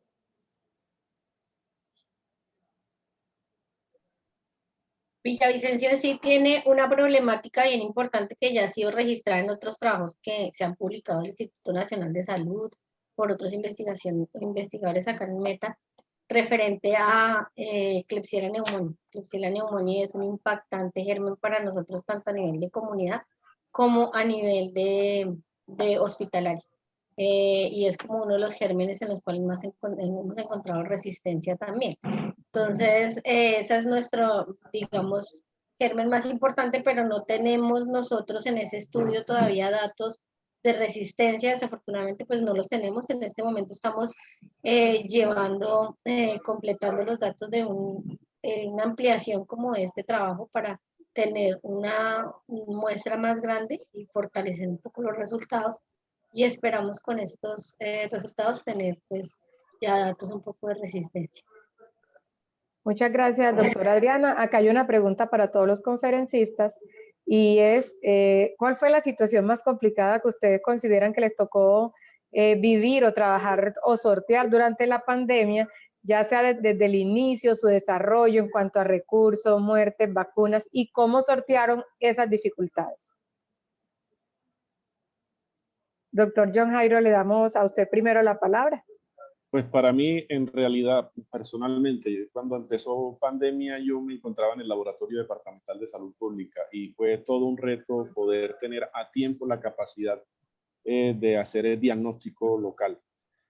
Fue agradable, fue muy bonito ver cómo el liderazgo del Instituto Nacional de Salud consiguió los insumos necesarios rápidos para ello montar esa prueba, pero fue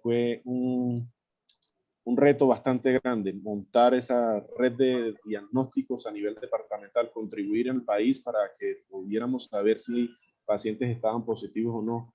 Y eso desató en la locura del inicio de pandemia una situación bastante difícil, pero creo que la sorteamos bien gracias al liderazgo que tenía el Instituto Nacional de Salud.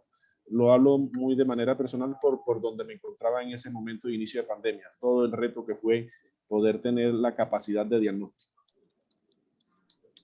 Creo que nosotros tuvimos diferentes situaciones que vivir, pues cada uno dentro de sus núcleos pequeños de familia, de hogar, de su registro en cada una de sus instituciones de salud, y viendo grupos grandes de, como lo que nombra el doctor, acerca de cómo ese reto para tenernos ahí las pruebas diagnósticas, pues también tuvimos la oportunidad de interactuar con todo el tema de lo que vivió la universidad y el grupo de virología para darle respuesta a esto. También en la institución y a nivel del departamento, como tuvimos que organizarnos para estar listos para tener más camas hospitalarias, para tener más equipos, para atender más pacientes. Impactante ver unidades de urgencias llenas de pacientes esperando entrar a cuidado intensivo. Eso fue el trabajo que tuvo que hacer los servicios de urgencias para resolver estas situaciones que no se veían, que no se agradecían, porque pues el número que se demostraba era tanta ocupación de UCI y nosotros pues estábamos ocupados, pero el verdadero número que de pronto no se reconoció y que aprovechar el día de hoy como el día de los emergenciólogos para darles esa como agradecimiento por Y esa ese labor. reconocimiento, claro.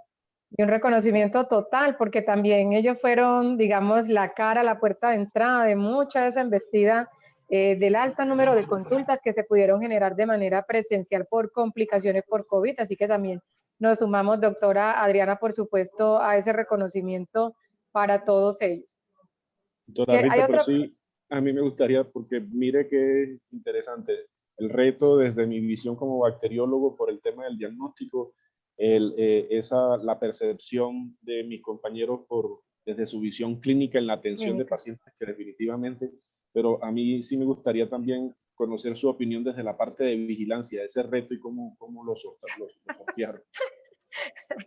Bueno, como es un conversatorio, se aceptan las preguntas en todas las vías. Yo creo que COVID ha sido el reto más grande que hemos vivido en materia de epidemias y pandemias desde que estamos ejerciendo el área de epidemiología.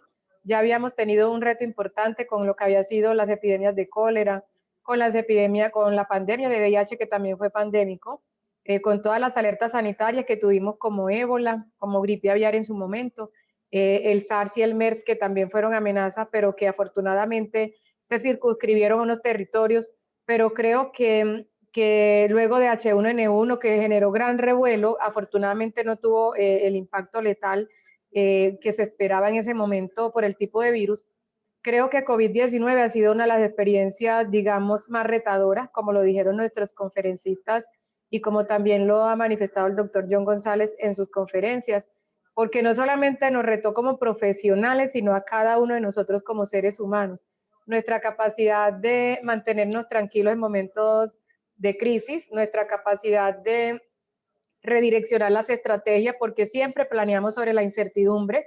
Era un virus no conocido, no sabíamos cómo iba a ser su comportamiento, hubo que modificar muchas veces la instrucción y esa forma de adaptarse al cambio en equipos que están bajo presión o que tienen en ese momento que incorporar nuevos conocimientos y el reentrenamiento de los equipos generaron realmente unos retos muy grandes. Otro segundo reto, la articulación institucional.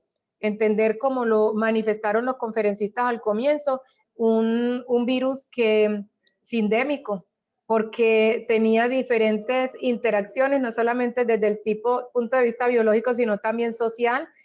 Habían diferentes efectos según lo fuéramos manejando, como lo manifestó también el doctor John, regiones del mundo sin acceso a vacunas. Entonces empiezan a aparecer las nuevas variantes y eso va a cambiar todas las reglas de juego. A nosotros como epidemiólogos, el rediseño de estrategias, el agotamiento de los equipos en campo, el reentrenamiento en uso de elementos de protección personal, cambiar nuestras formas de hacer las cosas, yo creo que fueron muy retadoras. Queda un cansancio muy grande, mucho estrés postraumático por muchas veces sentirnos sin la posibilidad de ayudar, por muchas veces ver la saturación de los servicios de salud y la gente pidiendo acceso, tener que derivar los pacientes a otras regiones del país. La solidaridad del país en sí también para manejar la pandemia creo que nos ayudó mucho, pero con unos efectos en este momento en la cantidad de vidas que perdimos, muertes evitables, como lo es este evento, y también creo que aprendizajes a nivel de nuestras prioridades en la vida, nuestra forma de comunicarnos, de trabajar. Yo creo, doctor John González, que mejor no me hubiera preguntado, que aquí me le quedo hablando todo el día, porque realmente ha sido para todos, desde salud pública, desde epidemiología, desde lo clínico, los administradores en servicios de salud, yo creo que para todos ha sido un reto importante y que en este momento nos está dando una pausita de descanso, pero que no por eso podemos bajar la guardia. Ahora Entonces, mirar el daño seguramente, colateral. Sí. exacto, mirar cuál sería la visión de la población general, los habitantes, que creo que todo el tema, el componente psicosocial, el tema económico que dejó consecuencias son unos retos bastante fuertes tanto para las administraciones como para la población como tal, temas de recuperarlos. Exactamente, para todos. Ahora, volviendo a las preguntas del público que también nos está interactuando en este rico conversatorio que tenemos acá todos, nos preguntan, no sé si el doctor Quevedo nos puede ayudar, ¿cuál es la mejor estrategia para prevenir la sobreinfección bacteriana en pacientes con neumonía? Doctor Quevedo, voy a repetir la pregunta, que acá tuve una interferencia. ¿Cuál es la mejor estrategia para prevenir la sobreinfección bacteriana en pacientes con neumonía por COVID?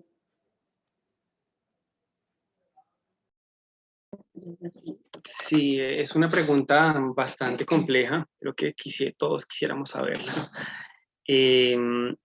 Pero es que hay muchos factores que incluso no están acá nombrados, factores que el grupo de virología viene trabajando y están descritos, van ligados propios a la microbiota del individuo, ligados a sus comorbilidades, ligados a su patrón nutricional,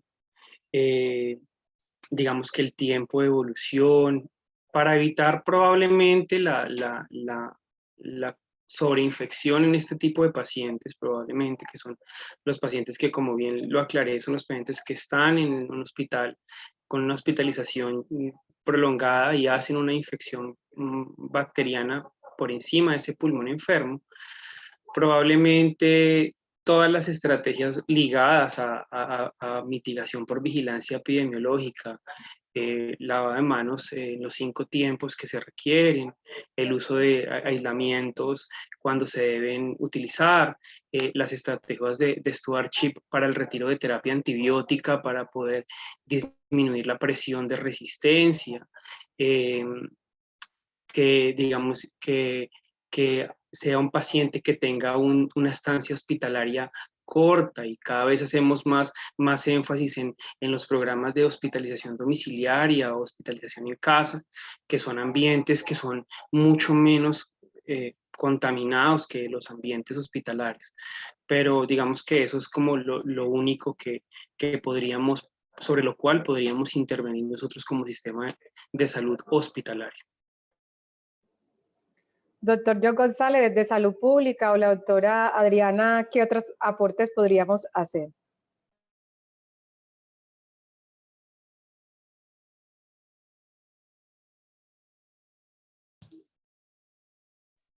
Doctora Adriana, de hecho es una pregunta muy de tipo clínico. En recomendaciones le doy la palabra a la doctora Adriana por si tiene algún aporte. Pues como decía el doctor Quevedo, hay que diferenciar pues estrategias para cada una de estas situaciones. Una pues la coinfección y otra la superinfección, ¿no? En coinfecciones pues ya va el desarrollo de cada uno.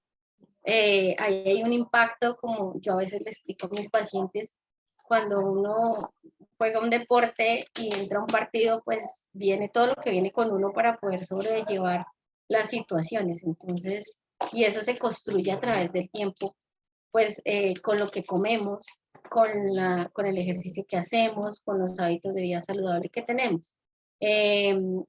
Factores de riesgo que impacten en infecciones, en coinfecciones en virus, pues tenemos la obesidad, el alcoholismo, tiene un impacto también sobre el tema de infección por Staphylococcus aureus, que eso pues nos demostró un impacto en mortalidad. Y otra situación es el tema del cigarrillo, que nos lleva a otras, también pues todo lo que sea consumo de una sustancia psicoactiva que lleve a la inhalación de humo, porque ahora pues también es importante resaltar que la problemática en enfermedad pulmonar intersticial que genera también los cigarrillos electrónicos. Entonces todo lo que lleve a estas prácticas nos lleva a un factor de riesgo ahí para esa situación de coinfección que traemos con nosotros. En las superinfecciones ya a nivel hospitalario, pues trabajar arduamente en el tema lavado de manos. Creo que COVID nos demostró en muchas partes, hay también registros de disminución de la infección intrahospitalaria por la mejora en el lavado de manos. Hay lugares como que tienen registrado eso, cómo disminuyeron ese impacto porque la gente se lavaba mejor y se lavaba las manos de una manera adecuada. Entonces, el lavado de manos impacta muchísimo, tanto intra como extrahospitalario, para enseñar desde el niño hasta el adulto, y son hábitos que son difíciles, incluso es un impacto en un hospital. Lograr adherencia al lavado de manos es una de las situaciones que más se complica. Entonces, lavado de manos es una situación bien importante ahí para evitar superinfección intrahospitalaria y pues para evitar que nos coinfectemos a nivel ya cuando lleguemos con esta infección a nivel de la comunidad.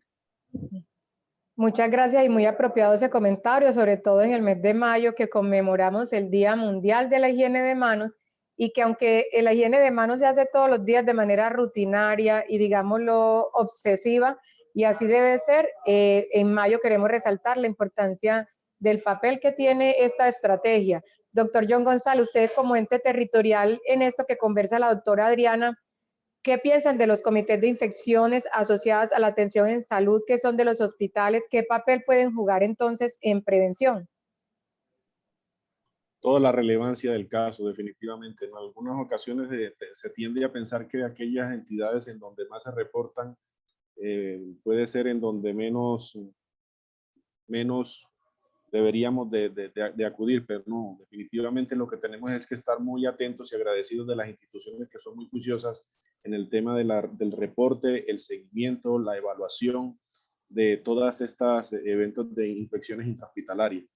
La vigilancia es supremamente fundamental para poder lograr hacer las correcciones que se requieran. El hecho de que una institución no reporte es incluso un poquito más triste que aquellas que son muy juiciosas y permanentemente están con la vara bastante alta en la detección de posibles casos, y no solamente en la detección, sino que esas que reportan casos de manera permanente son, por lo general uno se da cuenta, son las que son muy juiciosas en hacer los seguimientos, la trazabilidad y hacer los planes de mejora que se requieren para que no se sigan presentando. Muchas gracias, doctor John González. Acá tenemos otra pregunta muy importante. ¿Cuáles son los criterios para diferenciar traqueitis versus neumonía bacteriana en pacientes con COVID, entendiendo que cursan con hipoxemia e infiltrados ambas situaciones? ¿Quién se toma la palabra?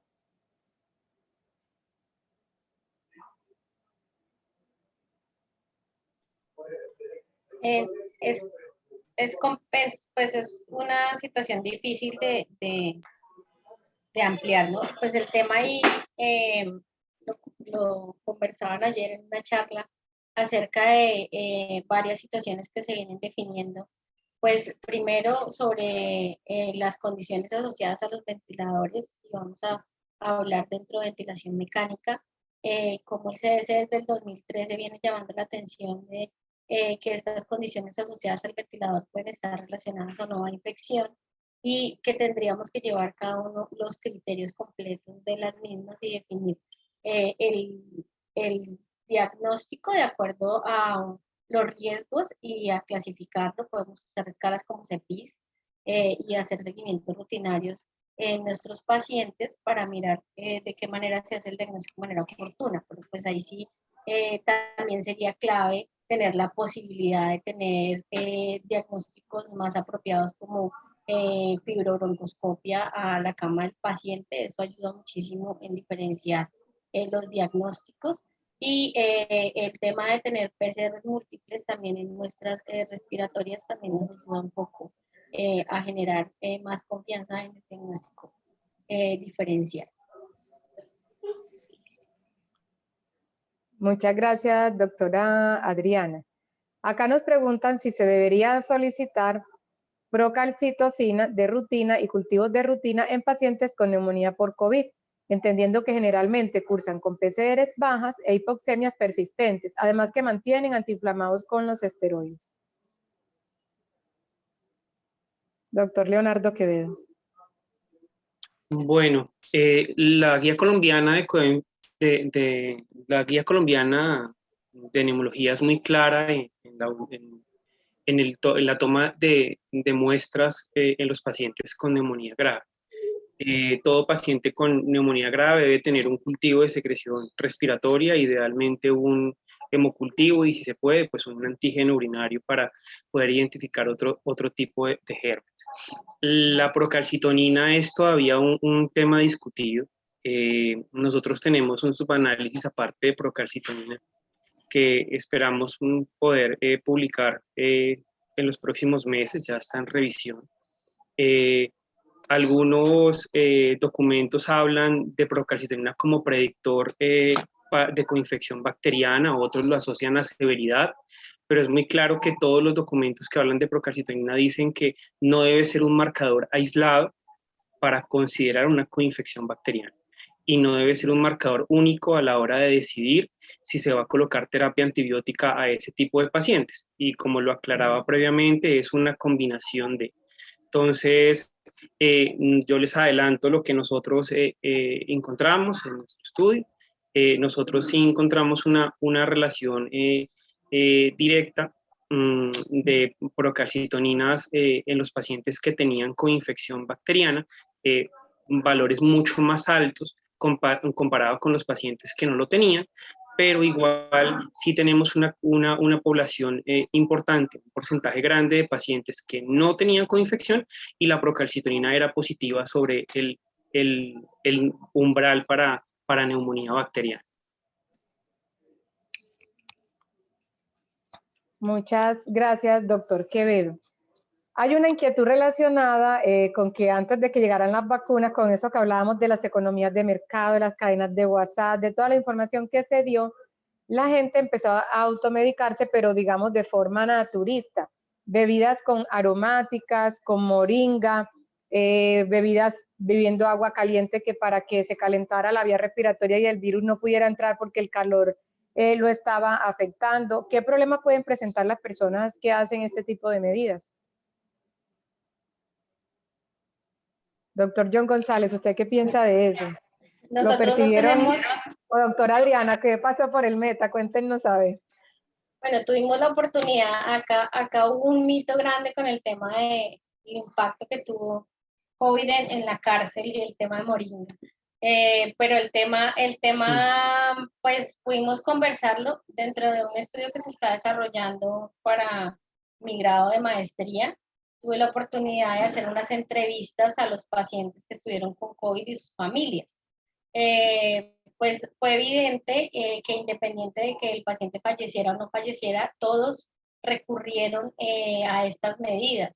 Creo que en gran parte, digamos que siempre ayudan es al cuidado, a mejorar los cuidados del paciente, entonces ayudan a generar como una red de apoyo ahí a nivel de la casa, a lograr que eso aumente, digamos, la recuperación de los pacientes.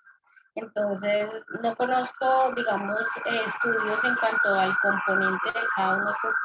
Un biólogo o después el doctor Jan Arturo nos podría ampliar un poco el tema frente a los componentes que traen estos medicamentos y pues cómo pueden ayudarnos a la recuperación, pero no soy experta mucho en el tema, pero sí les cuento que dentro de la experiencia de investigación que estamos haciendo con las entrevistas y ese estudio como más analítico de hablar con las personas y preguntarles cómo vivieron COVID-19, nos ha ayudado a entender que esto ayuda a que se fortalezcan esas redes en casa de apoyo y atención a la enfermedad.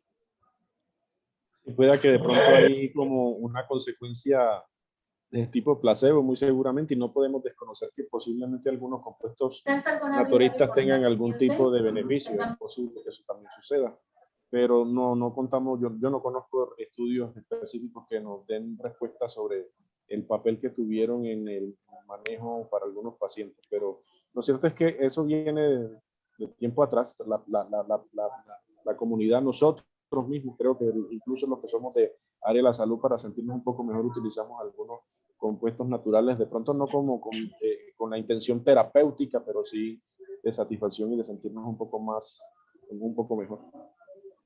Entonces podríamos decir que posiblemente ese efecto placebo, doctor González, pudo posponer o aplazar una consulta oportuna, de pronto quitarnos Eso la sí pudo oportunidad suceder. de clínicamente llegar como con más oportunidad Claro. a un servicio de salud, porque realmente las plantas, las aromáticas, nosotros sabemos que pueden tener, digamos, antes un efecto placebo. Sí, como siempre le decimos, consúmala, pero no deje de ir al médico. Exactamente. Entonces buscarle Y no como la... solamente con los productos naturales, como tú muy bien lo mencionabas con este tema de los matrimonios. La combinación de algunos medicamentos, eso lo que hizo fue prolongar tal vez la oportunidad o la atención oportuna de algunos pacientes que terminaron posteriormente complicándose. Pudo haber jugado en ese doble sentido. Tal vez mejorar la expectativa del paciente y no tener que haber llegado a la consulta, pero aquellos que sí efectivamente vienen a complicarse, lo que terminó fue siendo un factor de riesgo adicional. Exactamente, doctor González. Acá hay una pregunta clínica y es la última pregunta que alcanzamos a hacer antes de hacer nuestro cierre y conocer la expectativa de ustedes frente a pandemia, y se refiere a un procedimiento en pacientes con COVID sobreinfectados, cuando broncoscopia o cuando mini lavado broncoalveolar versus aspirado traqueal.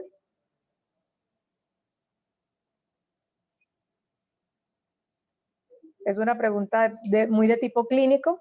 ¿Cuál de los dos procedimientos en un paciente sobreinfectado, si un mini labrado broncoalveolar o un aspirado traqueal, cuál de los dos sería más pertinente teniendo en cuenta que el paciente estuviera sobreinfectado cuando se requiere hacer una broncoscopia?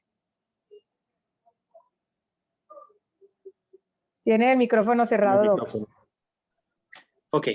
El Consenso Colombiano de Infectología lo nombra, ellos lo dejan como recomendación. Y dice que las pruebas invasivas recomendadas para el diagnóstico de infección por SARS-CoV-2 o con infecciones siempre será mini lavado o aspirado traqueal con sistemas cerrados. Sin embargo, y a pesar de que es digamos que una recomendación fuerte a favor, ellos sí dejan un ítem y es un punto de buena práctica.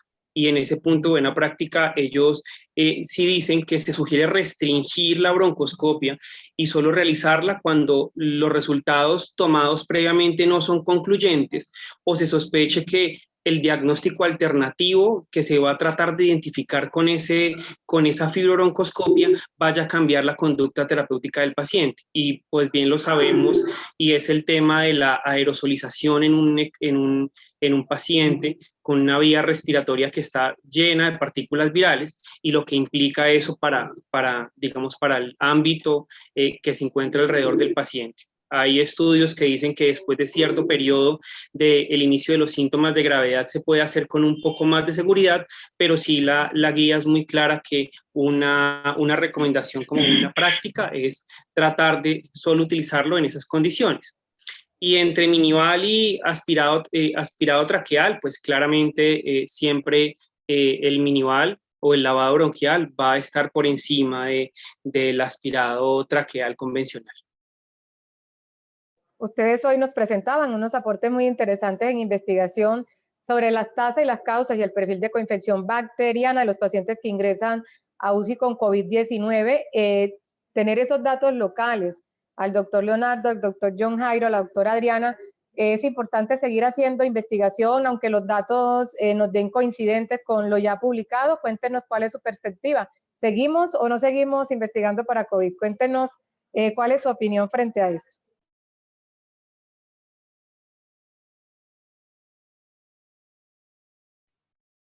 Sí, definitivamente no podemos parar. Definitivamente tenemos que seguirnos nutriendo. La situación que está ocurriendo en la investigación que los compañeros desarrollaron en el Meta, muy seguramente no solamente quedarnos con eso, que bueno también saber resultados similares en otros departamentos, con otro tipo de servicios seguramente. Y la investigación siempre va a ser lo que nos va a estar nutriendo para estar más preparados para lo que sigue. y no solamente con COVID, sino nos va a dar herramientas y estrategias para posibles otros eventos que se nos vengan.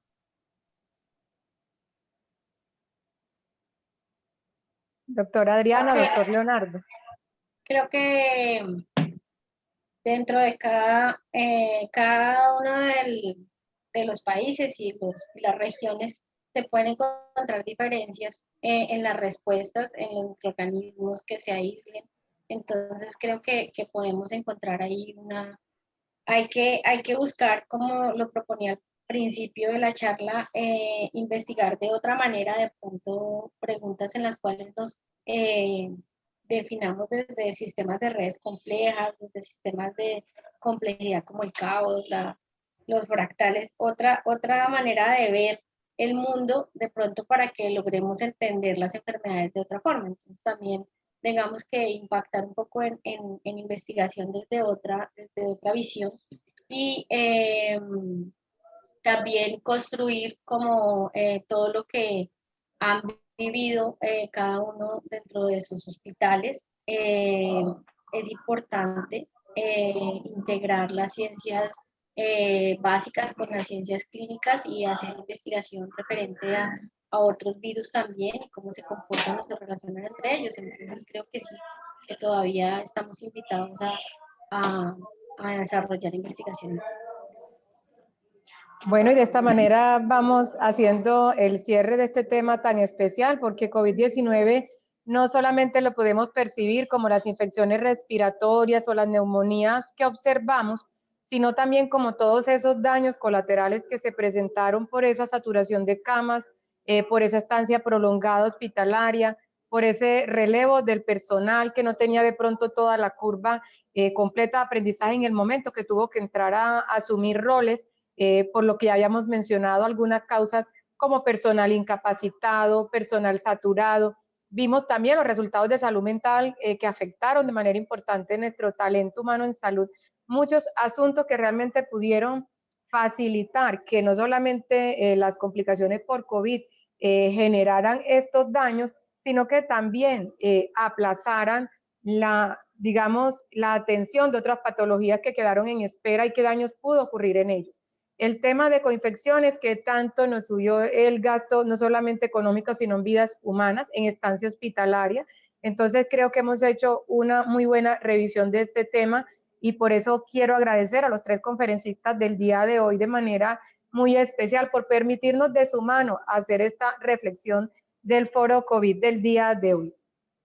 Nosotros pudimos llevar este foro a ustedes a través del Facebook Live, gracias a la articulación y el esfuerzo y el compromiso que hacen cada día la Escuela de Microbiología de la Universidad de Antioquia, la Facultad Nacional de Salud Pública Héctor Abad Gómez de Medellín, la Secretaría de Salud del municipio de Medellín, la Universidad del Bosque, la Asociación Colombiana de Virología, la de Infectología y la de Salud Pública, y el apoyo de la iniciativa UDA Responde a COVID-19.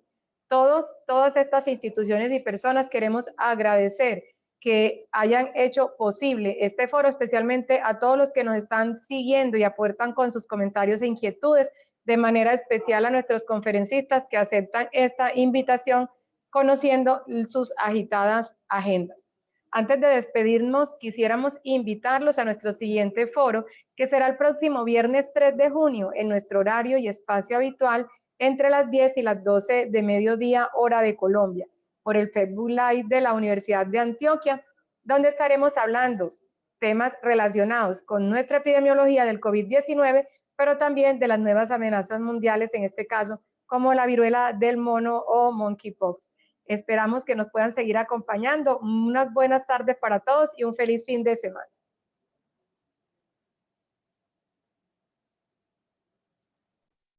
Feliz tarde, muchas gracias. Éxito. Muchísimas gracias a todos. Hasta luego, feliz tarde.